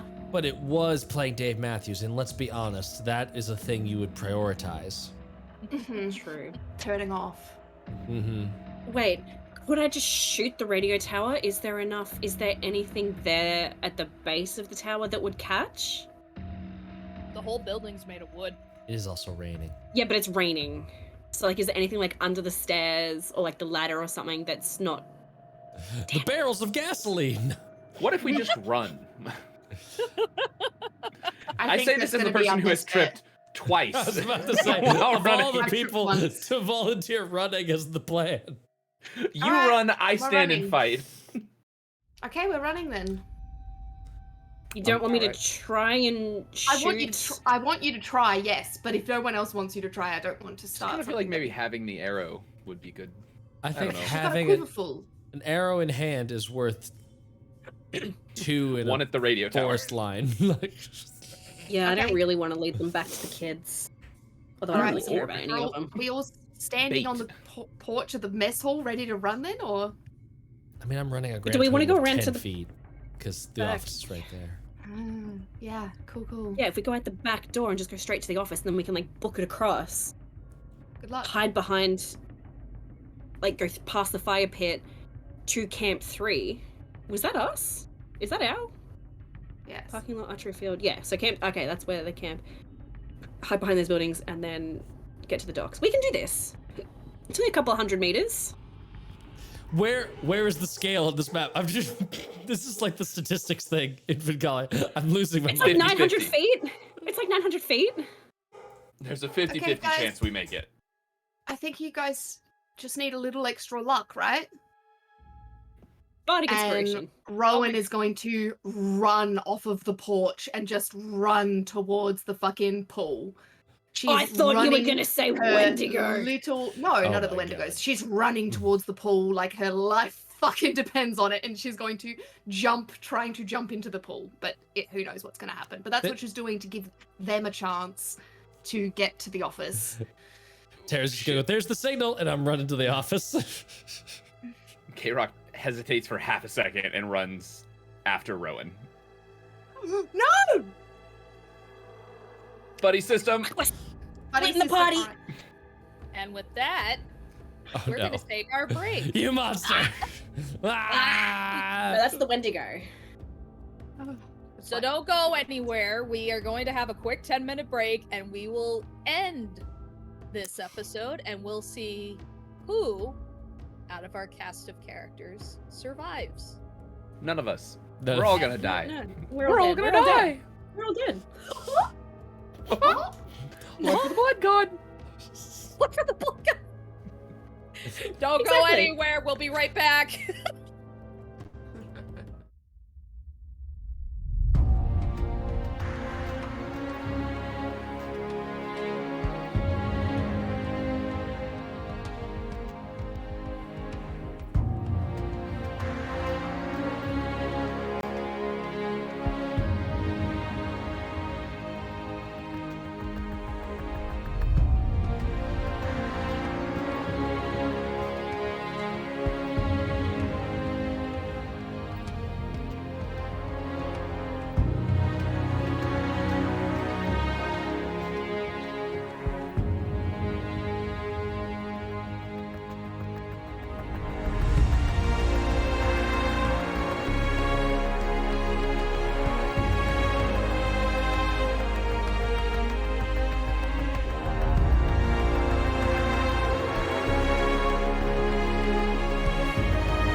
everybody. Welcome back. I'm regretting some life decisions at this point, but here we are. You're fine. All right. So, Mark in chat now if you want access to the Patreon after dark. And you'll gain Then access go to this after to dark. the audio for We'll the break. create one. If you all support it, we'll create it. We'll kickstart Oh my it. god, yes. Build it, and Yeah, they will we'll- come Exactly. over. my And I mean, you blacked out my camera when I tried to. that was I think my career as a I'm GM sorry. is going to be very sorry. short. Anyway, I'm sorry. it's I'm not okay. sorry. No, you're not. I know you're not. I love Anyway, you. I love you too. I love all of you very much. So, quick recap. Our intrepid counselors here ended up splitting ways. Rowan decided as a means to give a hopefully successful distraction so that Terra and Ebony would be able to go over to Murray's office to see if they could, one, get a call out to clearly anyone else other than the Cedar Falls Police Department. And two, K-Rock decided to follow after Rowan, not reaching the pool yet. And that's where we're picking up. I was just gonna ask Conlon to do a roll for me, but we're gonna wait on that part. I'm His here. camera died. My I camera know, died I know your again. camera I was died. Ow, frozen. I can't. It's Ow, okay. I can't sit still. Oh my god. I can do a roll. I'm just fixing Okay. camera. So I No want. memory card. This is just like last episode. I'm back. You're you back. forgot the system. No memory. Okay, I want you to do a Like my brain counselor all the roll time. for me. 1d6. Oh, God. Good. You got this. Good. Yep, this is gonna go well. What's your number again? Woohoo! I had to beat a 4. Higher than a 4. I got a 6. Good. Nice. So, you successfully reached all the way towards the pool, doing your iconic cannonball. Right after Rowan pops up from breaching the surface after she dove in. So, just a shower of K-Rock just pool dives water. on top of her and kills her. Fucking cannonball into somebody. So, the two of you are now in the pool. And Rowan, you said before break you weren't expecting K-Rock to be there, right? Mm-hmm. Nope. I swing my axe at the fucking thing following me into the pool. Give me a monster roll. 1d6. This is good. Did you This- say anything? I failed. I definitely yelled cannonball as jumping in. As I was jumping in. No, don't yell! But I failed. You failed? Okay. I got a 5 and I needed to roll a lower than a 3. Yes. So, in your midst, out of panic, not realizing it's K-Rock originally that ran behind you, you just do a swing and a miss. So, you're- Underwater. Yeah, Slow so the motion. As I realize That- that it's K-Rock as I'm looking at him like, ooh. Yep, so the since the axe is already pretty hefty as it is, you're trying to like pull through the water all the way up. Like if you put like a kickboard through the water and you're trying to do it sideways like that underneath. There's some resistance and you're trying your best to like nudge it up and you realize it's K-Rock and you're like, "Oh shit." You just see the head of the axe K-Rock just go beep through the water and it lands. But you didn't hit him. Oh. I'm like keeping my head like this far out of the water. You know, Um, I assumed you had more of a plan than run, jump into the pool, and swing your axe at whatever was chasing you. I didn't think that it was going to actually get this close to me that quickly. Sorry. I'm sorry. It's okay. It's Boys. okay. What? Do we have a plan? Are we Now just we in see the if the pool? Wendigos noticed us. And we're in the pool. So let's see that first. Okay. In the meantime, we have Terra. No, I don't have a plan. That answer was. In the meantime, while the two of you are discussing that, Terra and Ebony are migrating their way towards the door. You're going through the back, correct? Mm-hmm. Okay. The two of you successfully managed to get towards the door that's in the kitchen that leads towards the back of the whole building, because like I said, it's like one massive building connected together. Yeah. And you're looking to see if there's anything. Nothing so far. I want the two of you to do monster rolls for me. Monster? Sneaking. My numbers are I'm- 5 and I rolled a 4. I want to get no, I want to get above. I Monsters failed. below. I feel like this is, Oh. we're being thoughtful. We're going to try and like find shit to help. Okay, so I'm gonna do this. Each of you can roll 2d6 for a monster roll, because you're trying to be sneaky and you're going to help each other out. It's not- I got a 4 and a 1. Okay. Unsuccessful failure. I got 2 1s, so 2 successes apparently. Nice. You both got 2 Wait. successes. Yeah, my number's a 5. Yes, so you rolled both. Nice. Okay. So 2 of you quietly close the door behind you. There's no creaking, no groans or anything with the door being older. And you successfully hug the wall while you're going across the entire body of the building. You manage to make it towards the edge, where you have the deck kind of hugging around the edge of it, kind of like a breakfast sort of deck for some of the older houses. Mhm. And the door's right there. And the two of you successfully manage to quietly open the door and sneak inside and close it. So you two are now officially in Murray's office. Alright. Haven't you already been in here? What's the plan? Well, the plan is to find the cell phones to get numbers that we can call for help. I think that's the plan. I gave him a dud. I have my phone. Oh, well, then that makes that part easier. Can you figure out, like, phone numbers that we still need a phone, right? I mean, I guess we can both call, but, like, we need some numbers to call to, like, know. What? I didn't know you had your phone. Don't look at me like that. Probably Taylor not realizing that we were after a phone because I've had mine in my pocket. Mm.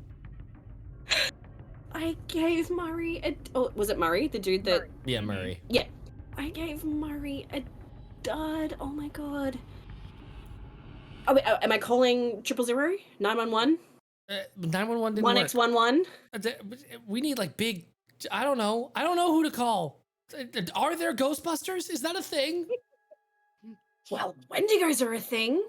Well, what's the National Guard number for around here? I don't know. If only you had a phone. Google it. Google it. Wait, yeah, hang on. Do I have service?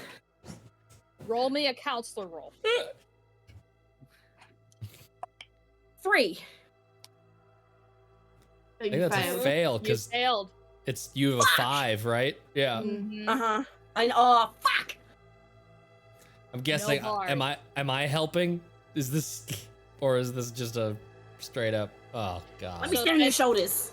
Since you don't have a phone, you would need to find the other cell phones to see if there's service, or you have the landline still, but obviously it's... I need a number to call. The landline is not the reception is not the problem. I'm gonna try and find the phones and find one that has service, specifically Okay. data service. Okay. It would have to be like parental contact numbers or something for these kids. Like anyone we can get a hold of. You can go looking for that. I'm looking for phones. I'm looking for contact information. Okay. I want the two of you to roll 2d6 counselor rolls, since both of you are kind of after the same game here, okay? Council, so I want to get below 5. And now you're at a 4. You want to get above I'm at a 5. 4. I Yeah, wanna get you're at a 4, so you above. want to get a 4 or above. So you're actually 50-50. Nope, 2 1s. You're now at a 3. A Holy big. shit. I got 1 success. 1 success. Okay. The one time I didn't want to roll a 1. So, Ebony, you're not doing that hot, unfortunately, trying to find anything. You're more Yeah, but I'm stressed always out. hot. I'm all worried about. I Vain. I'm more stressed about Ashleigh. Yes. And seeing the fact that your cell phone had no bars is not exactly helping the situation either. I had bars in our room! Okay. Terra, you were not able to find the box of cell phones, unfortunately. You were able to find for lack of a better word, a Rolodex. Amazing. That had, like, the state, the Cedar Falls Police Department number for, like, a couple of officers and such. Some of the investors, some family. And you can't find anything that's, like, Coast Guard related or anything of that regard. So you find... I would hope some not. We're landlocked. Oh, shit. How stupid of me. It's okay. I'm being shitty. National Guard, not yeah. Coast Guard, National Guard. There you go. There's too many fucking branches. There and are. My boyfriend's a veteran, and I stopped figuring all that out. Anyway, I want all four of you. I want all four of you to roll me 1d6. And then just tell me what your number is. I rolled, and it was cocked because it fell out and then wedged between keys of my keyboard. Okay, so 4 and 4, 1, and then what did you get, Conlon? Sorry, I was distracted. What am I rolling? You're just rolling 1d6, and I just want you to tell me what your number is. 5. Okay. So, this is for who notices it out of each of the two of you since you guys are separated, okay? K-Rock notices out of you and Rowan. Ebony notices out of you and Terra. K-Rock, while you're kind of treading water and swimming with Rowan, you start to hear the sound of gravel crackling. And you see a cop car from Cedar Falls Police Department pulling in to the parking lot. There's a Wendigo behind the wheel. Oh, God. Or it's the fucking... And Ebony, while you're trying to rummage through everything, getting frustrated, you're not finding anything, you look up into the window, one of the multiple windows that Murray has in his office, and you see the cop car also pulling in, since you're in line of sight of directly looking into the parking lot. Okay. Oh, cool. Yeah. Mm-hmm. So, your view is a little bit obstructed, K-Rock, just because you have the fire pit, but you can still see the car pulling into the lot. And the two of you, see an officer come out. He's donning a standard police officer uniform. Oh, he's dead. And he's kind of looking around because, obviously, after the interesting phone call and message that was left with Terra's artistic interpretation of "we need help" in the background. Hey, it ended up being true. It was a 50-50 chance. It's 50-50. God damn it.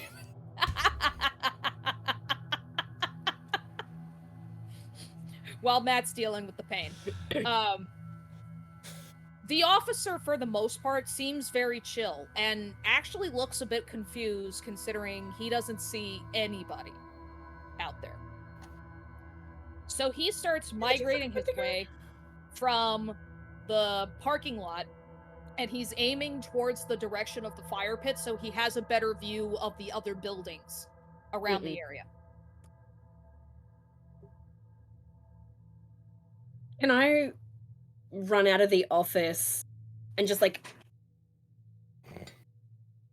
You want to do that? Yep. Okay. Do a counselor roll for me. 1d6. You're better at this now. 2. And you're... I was at a 3. That's a fail. That's a fail. Fuck! Taylor keeps getting so confident that just Forget what way it ripping away from her. So, in the midst of you getting super excited at the fact that there's actually a cop there, you turn so quickly that you end up hitting Murray's desk. You like have your hip kind of catch in the corner of it, and you just fall to the ground just from the rush and shock of it. And the officer All kinds of doesn't profanities. Mm-hmm.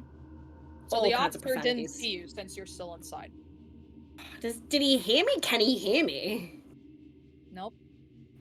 He got headphones in. Bitch. He's got the radio chatter going. Tiny child. No one sees anything. No one sees anything. Sorry, we're all very happy and excited. So, while that's happening, K-Rock, what would you like to do? Well, I'm in a pool. He hasn't noticed the two of you yet. I'm just gonna see start the yelling. No! Yeah, is the Wendigo around? Are they still over where they were? Not yet. You don't see them either. I'm just gonna start waving him down and like, hey, hey! As soon as he starts yelling, I grab onto his shoulders and I put my weight on him down under the water. Make me a monster roll, Haley. Shush! I gotta roll above a 3. Now I got a 2. I failed. My weight doesn't do anything, and I'm just now on top of his shoulders, like. In your Doing those midst, synchronized. in the midst of trying to grab K-Rock's shoulders, you forget you also have the axe, Oh no! and you drop it. Because you were fixated on grabbing his shoulders, and you realize, oh shit. So it's starting to sink. It hasn't reached the bottom, it's starting to sink. Though. I let K-Rock do what he needs to do because he's bringing those Wendigo over here. I go get the fucking axe. I go, you're on your own. No, I don't. I'm just, shut up. What are you doing? I don't know anything about the police officer yet, so I swim back down and I grab the axe and I'm underwater. So the police officer hears you, K-Rock, and he starts migrating his way over. And he's just a little confused. He stops by the fire pit, and he has his hands on his waist like this, and he's like, are you one of the counselors here? Yeah, come here. Closer.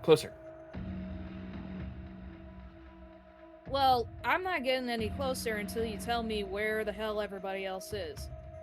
While that's happening, K-Rock, you see one of the Wendigos crawling over the roof of where the nurse's station is. And it's eyeing the officer. And he doesn't notice it yet. But why don't you get the hell out of the pool, and then we could talk about all of this situation, and you could tell me why you left a goddamn message with one of your friends, whoever it was, shouting all this nonsense in the background and wasting our resources. Yeah, clearly you have a lot of resources to be wasted, since we got a voicemail for calling 911. So look, you're not going to believe me. There's a monster behind you. It's going to jump at you. When it does, could you at least be over here so I can grab your gun and kill it? He puts his hand on his gun, and he starts taking a more offensive position towards you. Son, I'm gonna have to ask you to step out of the pool. And the Wendigo is inching even closer.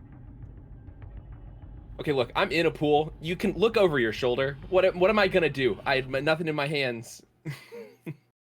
This is the Look last behind time. you. I'm not gonna warn you again, son. As soon as he says that, the Wendigo lunges for him. Did he get any closer? Did he get close enough that I can grab the gun when he dies? Nope. Damn it. So the Wendigo escape, please. K-Rock. So the Wendigo tackles him first. So the officer is landing face first into the ground, and he is overwhelmed and shocked at like the sheer force of something heavy just shoving him down. Told you so. And Say he I didn't starts warn you. he starts struggling and screaming, trying to get this thing off of him. And he manages to turn around, and he comes face to face with the Wendigo. They're like this close to one another. And his eyes go wide as the Wendigo screams with its sharp teeth before it latches itself onto his face. The officer screams in horrendous pain as he tries hitting, trying to knock this thing off as much as he can. Do you two make a run for it? Yeah, it's time to go. It's time to go. It's time to go. It's time to go. It's time to go. It's time to go. Where's the other one? Can I get up off the ground with my bow and try and shoot this thing in the back of its head? You can. I want to do I'm running that. for Camp 3. I want you to do me a monster roll, Ebony. So now I want to get below a 3. Yes. Yes. Yes. Watch me roll a goddamn 6. 5. You notch an arrow back, you send it flying, but the pain that you have from your hip hitting the desk, you didn't pull back far enough, and it just embeds itself into the ground. The Wendigo doesn't notice it. It's still distracted by the lovely snack it just managed to catch. Can I fire again? Oh, no. Yeah, I want to run out of the... yeah, fuck it. Another one, draw, fire, and I want to get close. I want to take the arrow out of the ground as I go. Okay. So, Roll me another monster roll, because now you're at a 2. So now you have to get a 2 or a 1. You got a 2? No, I rolled a 1. Run a 1? Okay. You hear the natural whiz of the arrow flying through the air and the sickening thud as it embeds itself into its back. The Wendigo lets its teeth go from the officer's face and screams out. The officer is completely disoriented. He's still alive, but you see God. blood completely covering his face going towards his chest. Out of instinct, the officer grabs his gun and aims towards the chest of the beast. Let's see. How am I going to do this?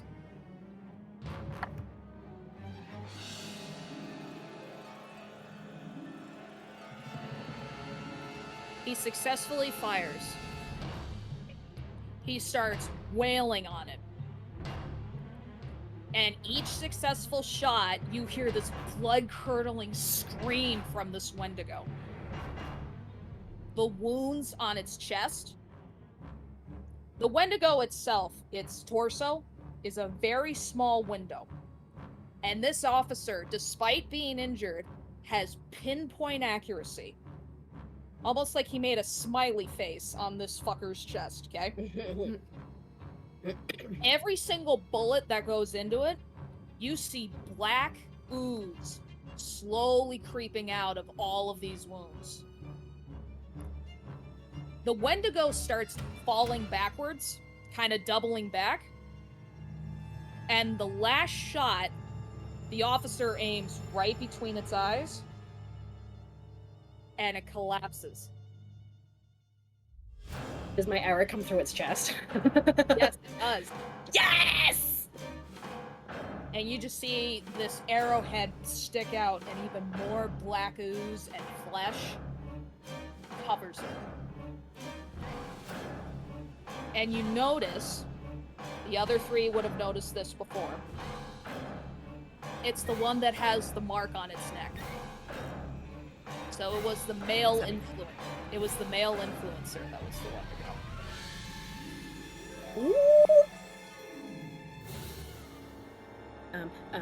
Dismemberment. Is it dead? Is it still like writhing? It looks motionless. So do you want to get closer and see if it's dead? Yeah, He's got the I do. silver. Okay. I have silver cutlery. I've got silver knives. So Silver I steak want knives. to. I have silver steak knives. I want to. If its mouth is open, I want to drive one through its maw and pin its head. Okay. And then if I Yeah. can, with another steak knife, just start sawing at its throat and try and cut its head off. I mean, we have an axe. I was just gonna say, Rowan. No, has I don't. Rowan, Axes in Rowan's in the pool. I ask for the axe and get out. I think I would have gotten out in the midst of everything happening. Yeah.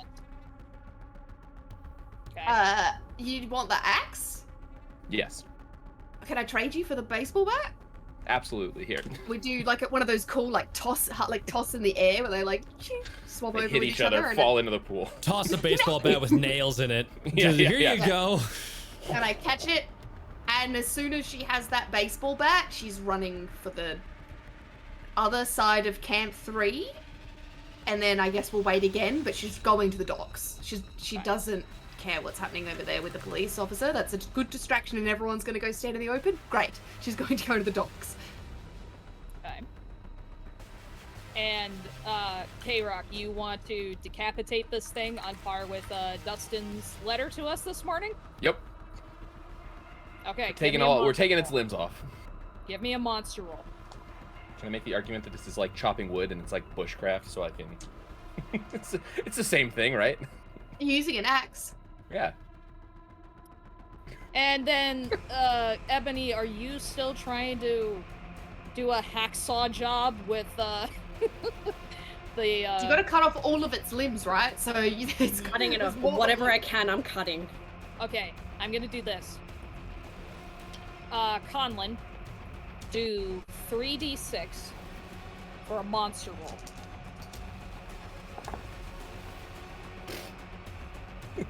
Oh boy. No. One success. One success. Okay. I rolled a 2, a 5, and a 6. I have a 4. Okay. We're supposed to be good at this. I know. So, you were successful, barely successful.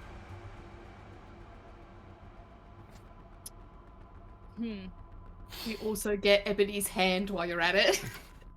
You dare! Actually, Trying to Lannister Ebony. so you successfully manage to do one last swing. It takes a couple tries, but you managed to get one final swing in to decapitate this thing. Except when the head fell off, almost as if as a reaction. You know how sometimes when animals die, they have like a last sort of twitch or their nerves are still kind of reactive? It bites your leg. Who's mine or K-Dog's? K-Rocks. Wendigo time! I'ma fight them on their own turf. So, now you have a lovely Wendigo head latched on to your leg. Hang on, I had an arrow through its mouth, pinning it to the ground. No, you had it in the back.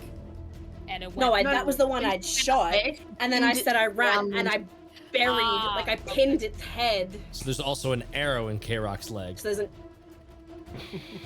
Actually, we'll so do that unless instead. it like The arrow unless it dug itself into your leg instead of the Bite. bite. So the arrow is now embedded into your lovely leg. Ow. A lot of adrenaline. We just killed a Wendigo. Yeah. Where's Mikey when you need him? Yeah, yeah. Mikey! Are you actually calling for Mikey? Sure. Might as well. Oh, Maybe he'll God. get eaten. Mikey, like you'll see the door creak like a tiny bit from the mess hall, and you just see his head kind of poke up like, "Sup, dude." I used to be a counselor like you, and then I took an arrow to the leg. That's not a very good joke, dude. I have an arrow in my leg. What do you want from me? slow it down, Mikey, Mikey will clearly, like, avert his gaze down when you say, I have an arrow in my leg, you jackass! And he's like, oh, okay, dude, I come fix it, dude. He'll close the door to make sure the kids and other counselors are safe, and he'll run up, and he'll see the Wendigo just kind of, you know, on display.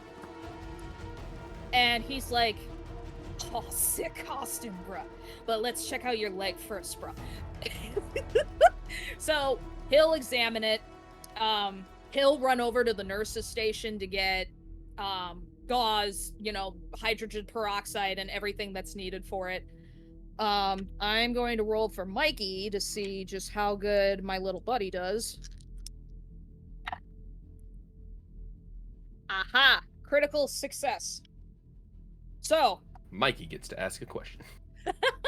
actually, it's all 3 successes that are not his number, so he gets an extra effect. So, he was able to disinfect your leg, able to wrap it up quickly. It's bionic now. Cyborg. And he notices that the officer's face is a little, you know, botched. Gone. Yeah. So he's like, oh, officer dude, it's not Halloween yet, bruh. So the costume's kind of not necessary. And the officer is just like biting his cheek. It's good to see you too, Mikey. And This dude can still talk after having his face ripped off. his jaw is still hanging on. He just got bit in the face. Yeah. It's like a dog bite on the face. Edie's gone through that. Don't worry, they can still talk. So he's like looking rough, but he's able to kind of give some of the other supplies he was using to the officer so that the officer can kind of wipe off his own face. And he looks over to the rest of you and he goes, hey, you guys should probably take care of the kids, dude, to make sure that they come back. I'll take care of the officer here and everything else. Don't worry, dude. I don't know why there's a bunch of people running in costumes there. It's not Halloween yet. Mikey, I hate you so much. never change. K-Rock's gonna take off after Rowan, whichever way Make she sure went. to get candy for me, dude. Get in the hole. Where's the second Wendigo? Could I have called some numbers in this time? I was thinking initially I knew nothing that was going on, but I'm realizing, oh, gunshots are loud. So I think Terra's vaguely aware that things have escalated outside and is just Yes. trying to call numbers. Yes. Leave some You more can call. voicemails that may or may not be useful. Yes, you can. Okay. Is there anyone in particular you want to try and call?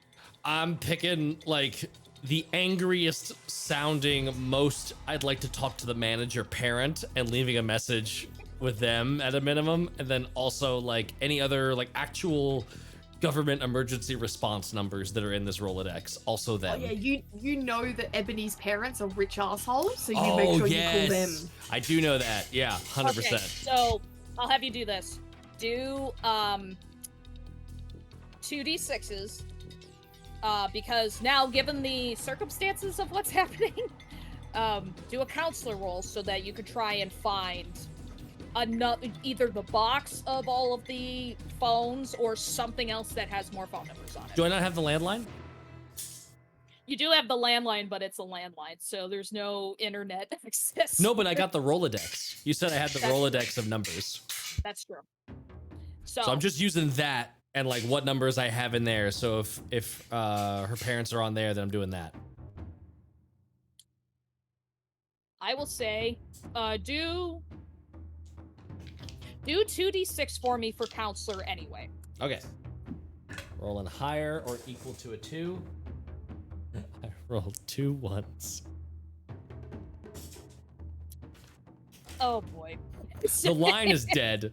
The phone doesn't work anymore. The phone. Oh boy. Because the officer was gone for quite a bit, the landline has a, you know how there's those emergency broadcasts that have like the tone and then it gives the message across the screen? Your call is important to us. Basically, it's that, except it's something to the lines of, this is a citywide emergency due to the unaccounting of a few of our officers. It's literally just, please leave a message after the beep, and then it beeps, and then it's like, this voicemail is full. Yeah, And yeah. This is like, well, click. Okay. So what do you want to do now, Terra? Oh no. Now you're okay. If I look outside of a window, I see. Do I see all three of them and now a cop and Mikey all there?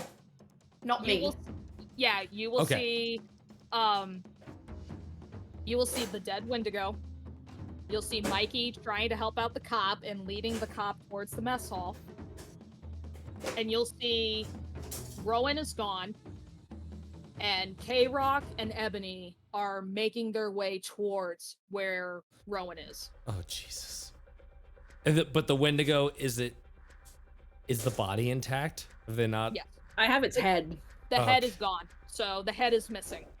Oh, that's okay. They got it, but like, don't we have to bury it and stuff? I'm so confused. I literally have no idea what to do. I have no clue. I'll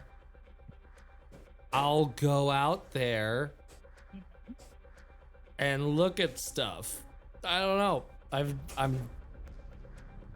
You'll see the direction Start where digging holes. Everything in my body says go to the mess hall and just like lay low, but like that's incredibly uninteresting. And so I'm just trying to figure out like how the hell do I Who do said anything it- here?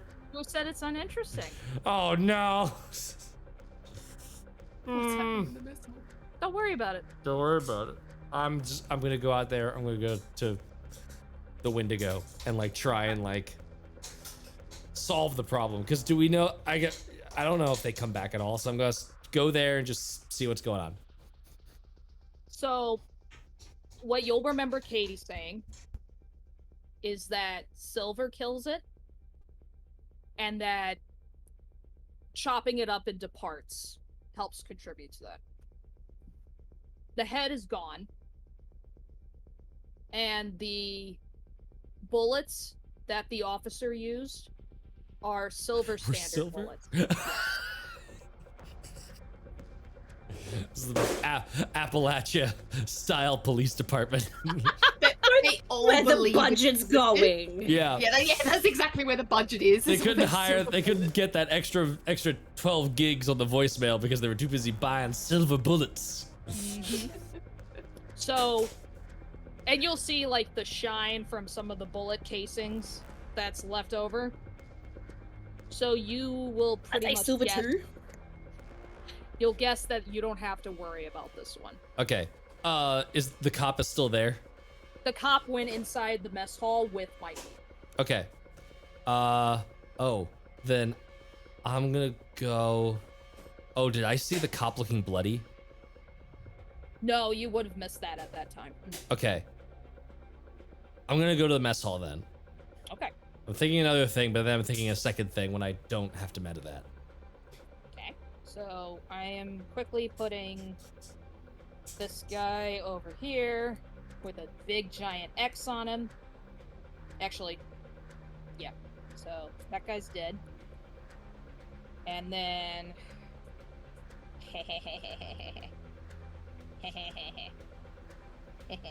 I'm liking where this is going. So let me do all oops shit. Fuck ass. There we go. Alright, so you go to the mess hall. Okay, in the meantime, while you're migrating your way to the mess hall, Rowan, Ebony, and K-Rock. Ebony and K-Rock, you two meet up with Rowan, since Rowan is kind of hiding out to the side of the Camp 3 building. And the three of you will notice that both Mason and Ashleigh are sitting at the dock. They're right at the Making edge. No, not making out. They're like fucking 15. That's exactly what they're Prime doing. age! That's I love- exactly what they're doing. I love it. I love for a second I didn't know you were gonna follow up that word with 15, and I was very, I was very like, oh wow. So I can see them on the end of the dock. Is that what you said? They're at the end of the dock. I am.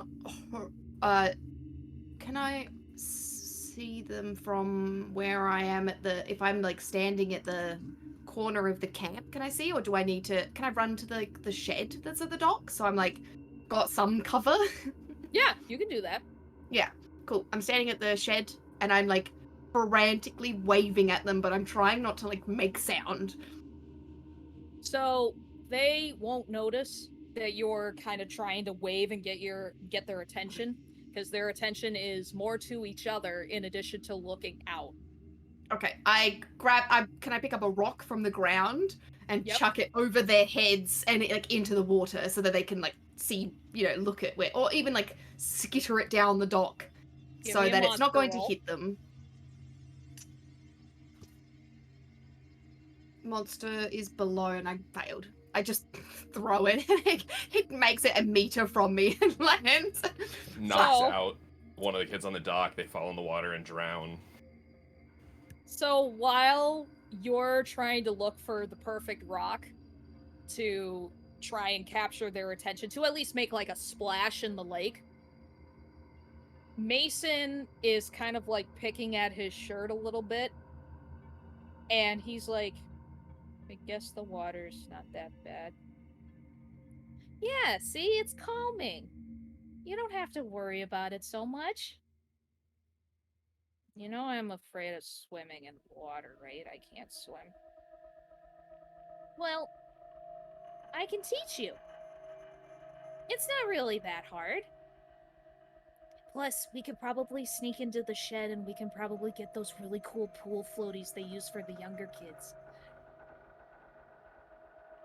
The ones with the rubber duckies on them. Yeah, we could probably get that one. You know, I appreciate you helping me with this, Ashleigh. Not many people know about this, and you're the first one not to judge me. Why would I judge you? I don't know, I'm trying to join the swim team, and I'm supposed to know how to swim. Well, we still have time. Plus, you're kinda cute, too. You think I'm cute? I don't think you're cute. I know you're cute. And she starts leaning in to try and land a kiss on his cheek. And the rock hits Ashleigh in the temple as she falls into the lake. And Mason, out of pure fear of seeing her fall in and not come back up, Mason jumps in after her. They both drown. Oh, So shit. all the three of you see is Ashleigh fallen first, and then Mason fall in. I'm running. I'm running to just jump straight into the fucking like. As I was running, I was shaking the Wendigo's head, putting its blood on me and just like smearing its neck all over my body so I smell like a Wendigo. Drink its blood, gain its powers. That's all I'm saying. Oh my god. I mean, if some gets in my mouth.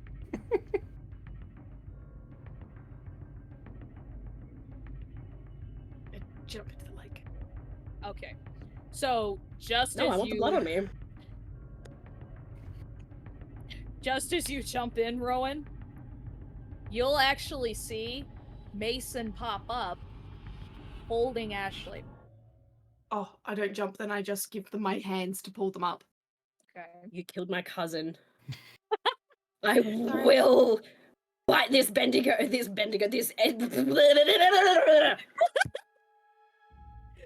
So You seem Mason. upset. So Mason is like holding Ashleigh underneath her arms to try and like, pull her towards the edge. While that's happening,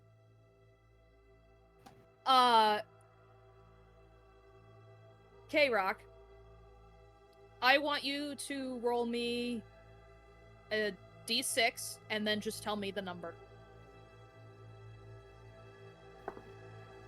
2. You don't notice this yet, but the second Wendigo has its hands starting to reach up from the old well, and it starts pulling itself out. Man, they just really like to hide in the creepiest of spots. And it starts slowly inching towards the three of you. Not knowing the kids are there, but it starts slowly prowling and hunting. I'm literally like on all fours, like trying to get them up back onto the thing, so my face is that way and I can't see it at all. So this is fun. Actually, roll me a d6 as well, Rowan. A 5. You did see it. Ah. So as you're like kind of hauling the kids, that's the word. Mhm. Like you're kind of like Hulping. plopping them onto the deck, and you're like taking a deep breath from just the shock and realizing the kids are okay and they're safe. You kind of look up while you're breathing and your eyes just widen because you see this thing inching closer towards K-Rock because his back's turned to him and its eyes are hungry. I whisper to the kids. I just turn it like to Mason like so quickly, and I'm like, Mason, you have to trust me. Go inside the dock shed now. And I want to run, and I'm going to grab my bomb and light it on fire. And I'm going to throw it at the Wendigo while also screaming, "Get behind you!" Do a monster roll, 1d6, because remember your lighter was wet before.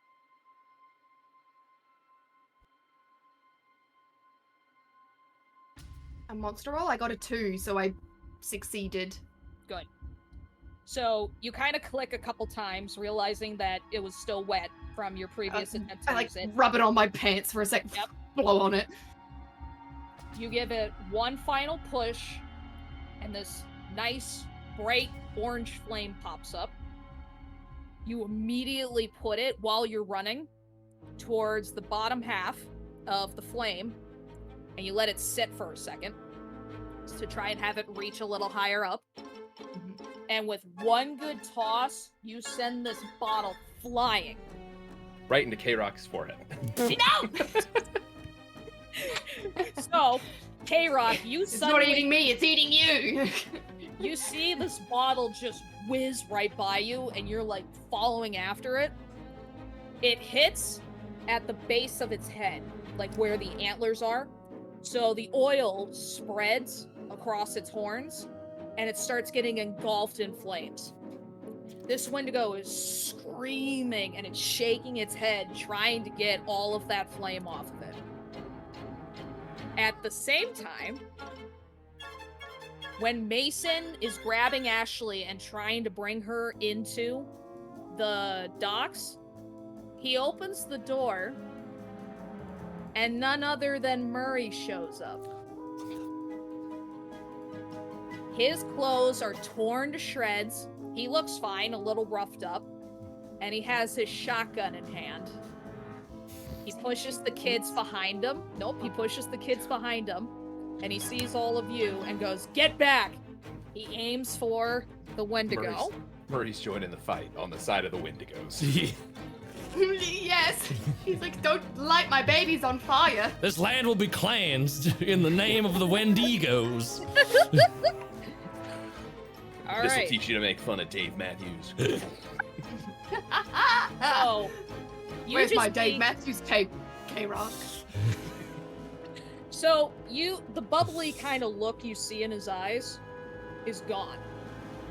And he is dead ass serious. And he skillfully, quickly loads the shotgun like he's done it a little too many times before. He's too familiar with it. Cocks the shaft part of it in place, and he aims right for the Wendigo and just goes boom.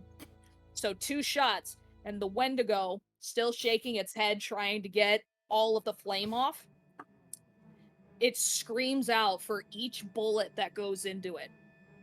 He takes another shot. Boom!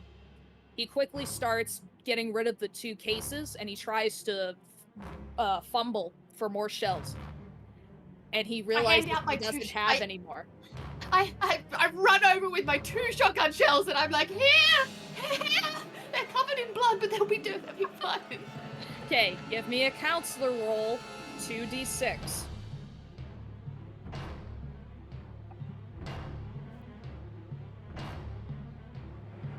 Failures. Freaking out, realizing that you had it and wanting to help him, you reach out with your hands and you slip because you just, the kids just got out of the water, so the deck's wet. So you slip and fall, and the 2 shells fall, and they're starting to edge towards the water, towards the lake. I want you to give me another D6. Counts. Yep. Counselor. Yep. Do 1d6 for me. I failed again. Did you move your number from the last? Oh, no. It goes down? Yes. I forgot to do that one that time. So, So I got my exact number. Okay. So, it would be go up. If you Oh, fail it'd go counselor, up? it goes up. Yeah. actually, Sorry. re-roll it since you have to redo your numbers. So go ahead and re-roll it for me. Fucking failed it again. All right.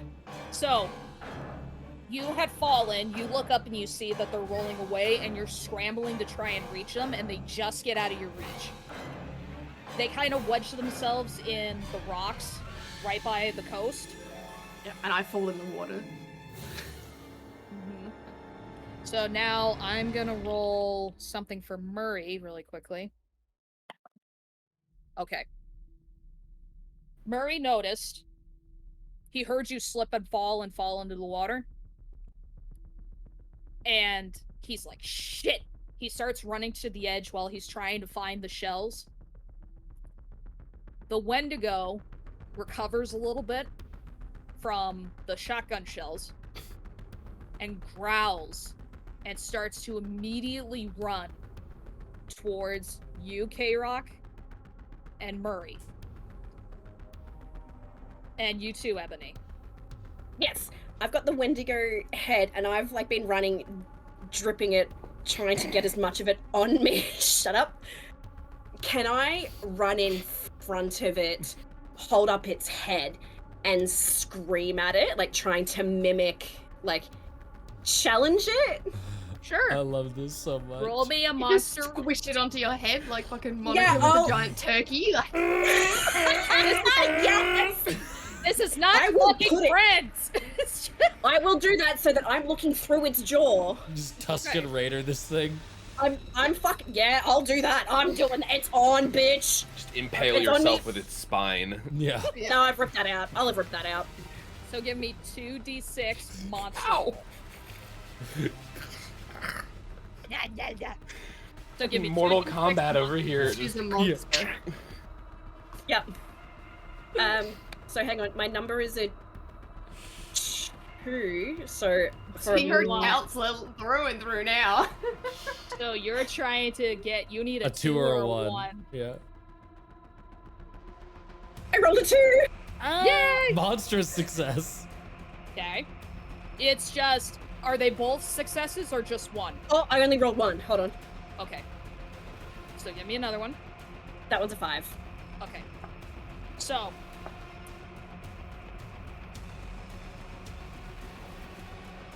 Does it at least pause?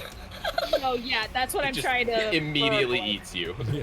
Oh, It's fine. when you shoved the other Wendigo's head onto yours, and you're screaming and like running towards it, kind of like the bear analogy like Haley did in the last episode. The Wendigo like paws at the ground to stop itself and slow itself down from running, and it hisses and screams at you. It knows you're not the Wendigo. So what it does instead is it reaches its hand up and slams it at you to get you out of the way. I need you to roll me a monster roll, or you have your dodge. I have my expert dodge. Even the Wendigo's like, what is this? Yeah. what are you doing? This bitch messed up. No, fam. I will use my expert dodge. Okay, so you see it because it's larger and it has larger limbs. It reaches its hand back, and you have a pretty good idea of what it's doing. So you fall to the ground quickly, and you just hear this whoosh, as the strong arm misses you. It screams that its target managed to get away from it, and that same hand is going to try and reach down to sink its claws into you. This thing has antlers. Right. So I want you to roll me 2d6 counselor roll. So you need to get above a 2. Above a 2. You want above a 2. I want above a 2. So you're gonna roll 2 for me. That's a 4. Mm-hmm. And that's a 6! Okay. So it reaches its hand down, and its claws sink into the skull of the other Wendigo. But its claws get stuck.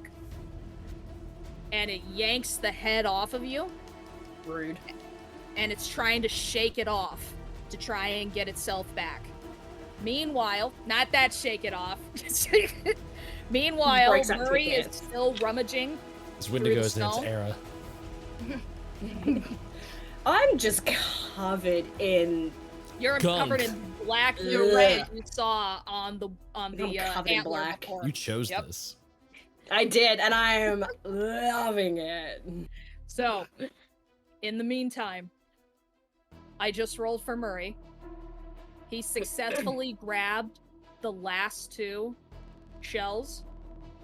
He runs up towards the other Wendigo while its hand it's still trying to take the other head off. And he holds the gun up right to its face. And with this dead look in his eyes, he says, "Meet your maker, bitch."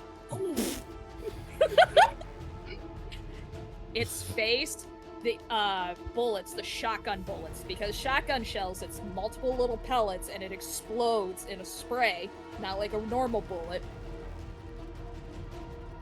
Its face looks like Swiss cheese, just completely shredded from being in such close contact. And with one fell swoop, the last Wendigo slowly starts falling back, having a sickening thud. The other head of the Wendigo is still stuck on its claws, as it lies dead by the docks. My lawyers will be hearing about this.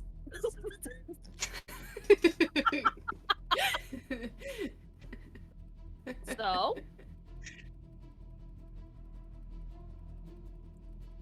the Wendigos are no more. Wait. No, there's one more. There were 2. There's just 2. But so how did it end up in the well? I'm so confused. We got distracted. Mm-hmm. So while they were circling and trying to find the other, one of them went to the well. Mm-hmm. One went on top of the nurse's office and one went to the well. Ooh, this will be a creepy place to crawl out of later. Yeah. Go hide in the well. Scare tactic. They're opportunity hunters, so their best tactic is to separate people. Try and... I look at my watch on my wrist and I go, well, I guess it's time for crafts.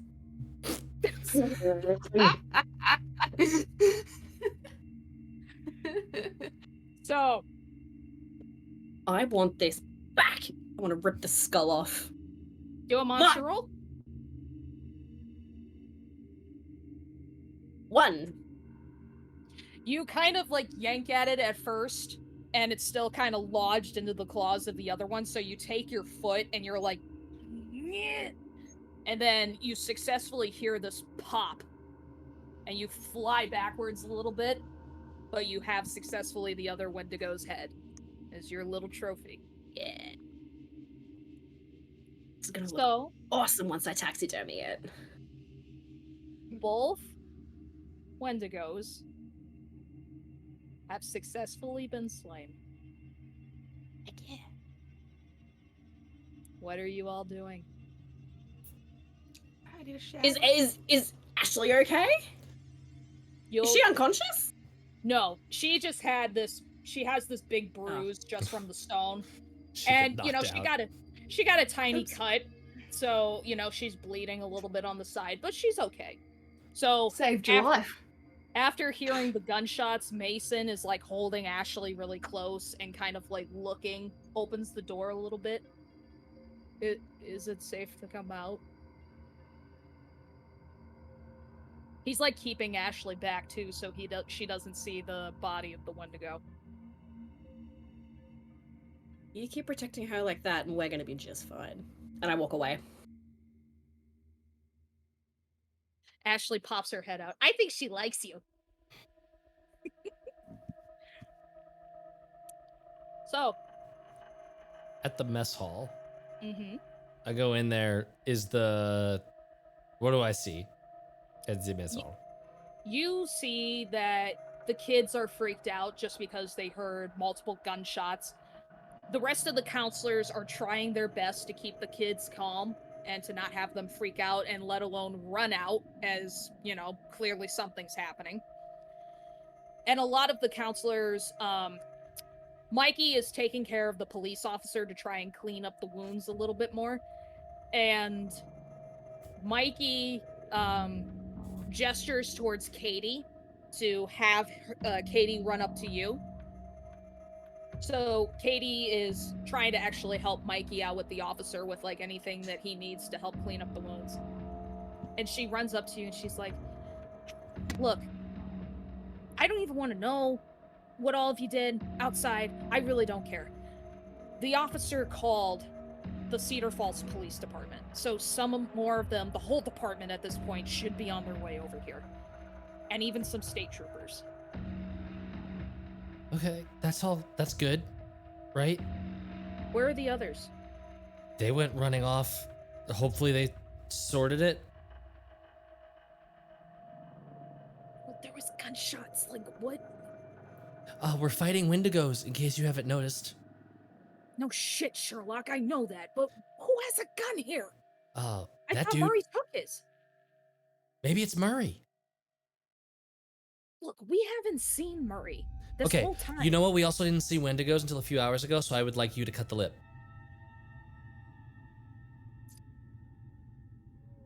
Okay, what the fuck do we do now, Terra? I think if everything is safe, then we just chill, have some more sandwiches, make some popcorn.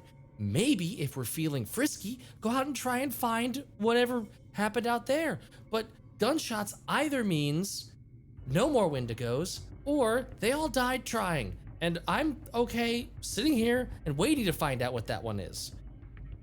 By the way, are Wendigos like zombies? Do things like turn into Wendigos if they bite you and stuff? I mean, that's been confirmed in some stories. That's been, you know, disproven in other stories. There's some stuff that's variable. She just looks past at the officer who's like busted up. He looks fine right now. He's obviously in pain just because, you know, he had his face chewed like a fucking dog toy. But he seems okay. He's like reacting to the stinging of the hydrogen peroxide that Mikey is putting on his face to try and disinfect everything and kind of wiping off the gunk and stuff. So, for the most part, he's reacting just like he was outside. We should be careful of him. Katie will turn and kind of look. Why? Well, that's why I asked if he got bit by it, turns into one. Look, the rest of the cops are on their way here. He probably would have turned by now if he did. How confident are you in that statement? Well, clearly it doesn't sound like you would believe me. No, I'm just asking for a confidence level. That's all. It's 50-50. Sorry, had to. In the meantime, are the three of you coming back to the mess hall? Okay. Yeah, I guess so. Those bullets weren't silver that Murray had. So I feel like we need to take the axe and chop up this Wendigo first. Do a Okay, monster. Rock? Are you good with that, or would you like me to do it? I got it. This time, watching out for Do the you? bite. Mm-hmm. So, I want you then to do me 2 monster rolls. Start with the legs. 2 rolls or 2 So dice? 2d6 monster roll.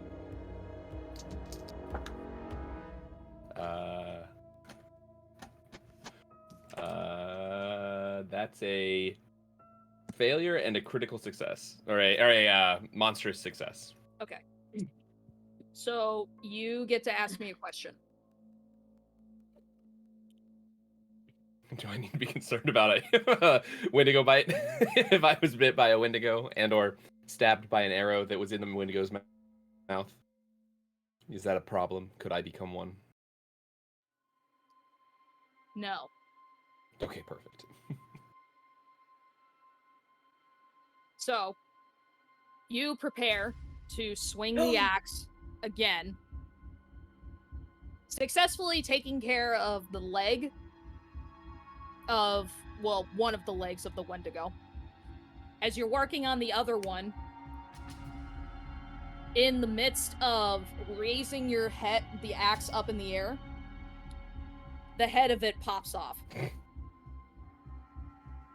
So you swing your arms down, and it's just a stick hitting leather-like skin, just. And you're like, that doesn't look right.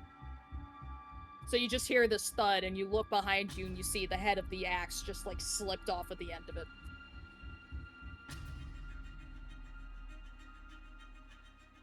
Does anybody have another axe? Okay, so for Silver sake of dagger, time, silver- Snake knives silver knife. to I'm getting between the shoulder blade and getting the arm Rip out of its the chicken spine. wing, the Wendigo wing. so for sake of time, It's a just Wendigo because- bucket.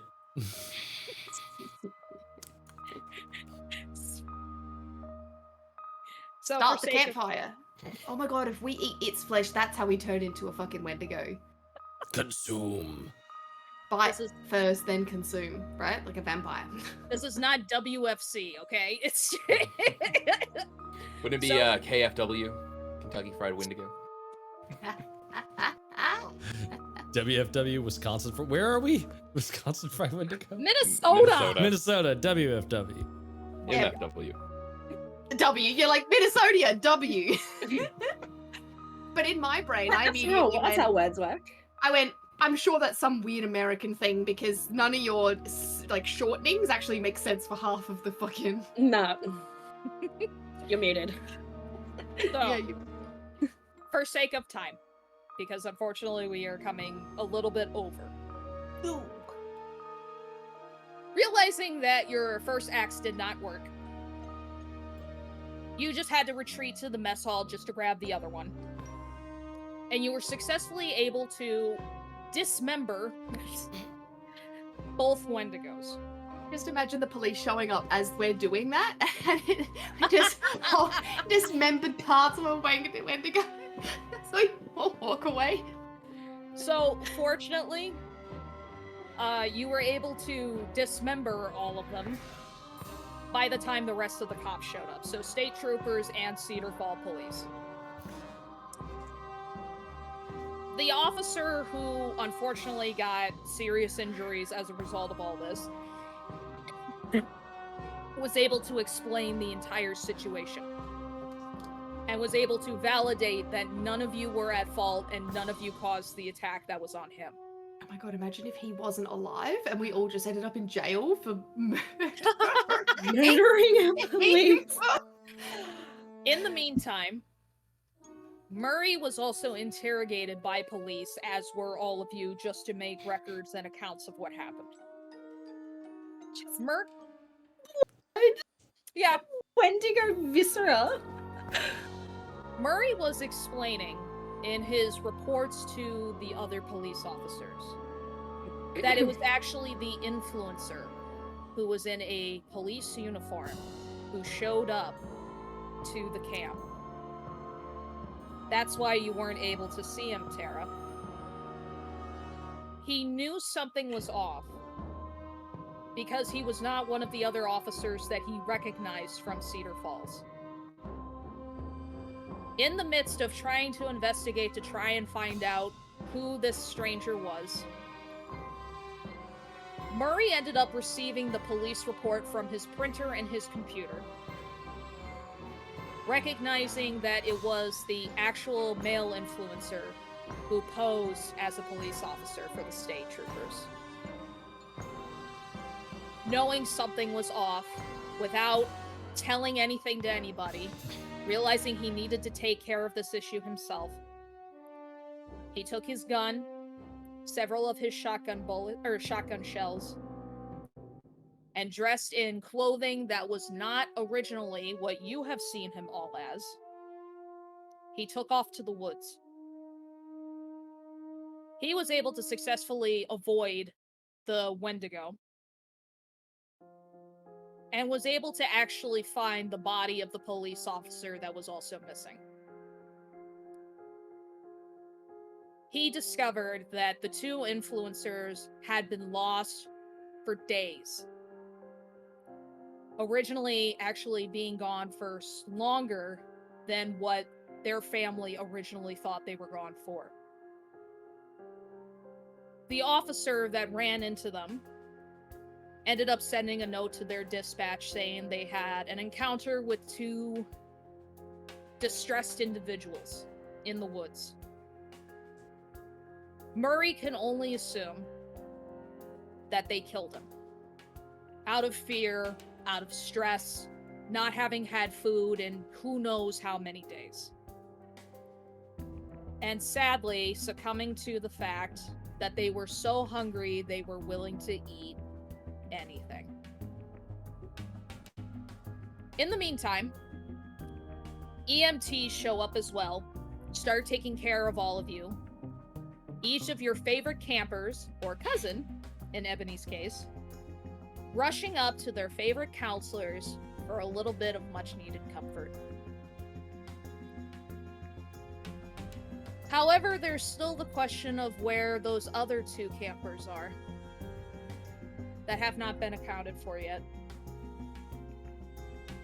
As the scene slowly pulls back and the camera pans out back towards the forest, two more sets of red eyes watch from afar.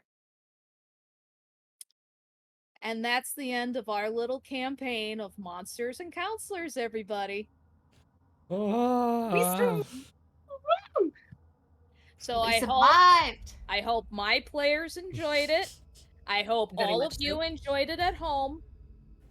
And I had a lot of fun causing all of these guys to squirm in their seats. Because horror is honestly my favorite genre. That was good. It was great. Next week, we will be right back to Sunset Over Vengalia as Dustin will be back, and you will see all of our lovely faces as our amazing heroes characters of Sunset Over Vengalia as of next week. And just remember, be good to yourselves, be good to one another, Make sure you eat some food. Make sure you drink some water, because we're all plants after all. Or Wendigo And as- blood. People. Oh, God. And as always, are you all ready for more tales? Always. Yeah. Stick around for the raid. Stick around for a raid. Don't go anywhere. Bye-bye. Bye-bye.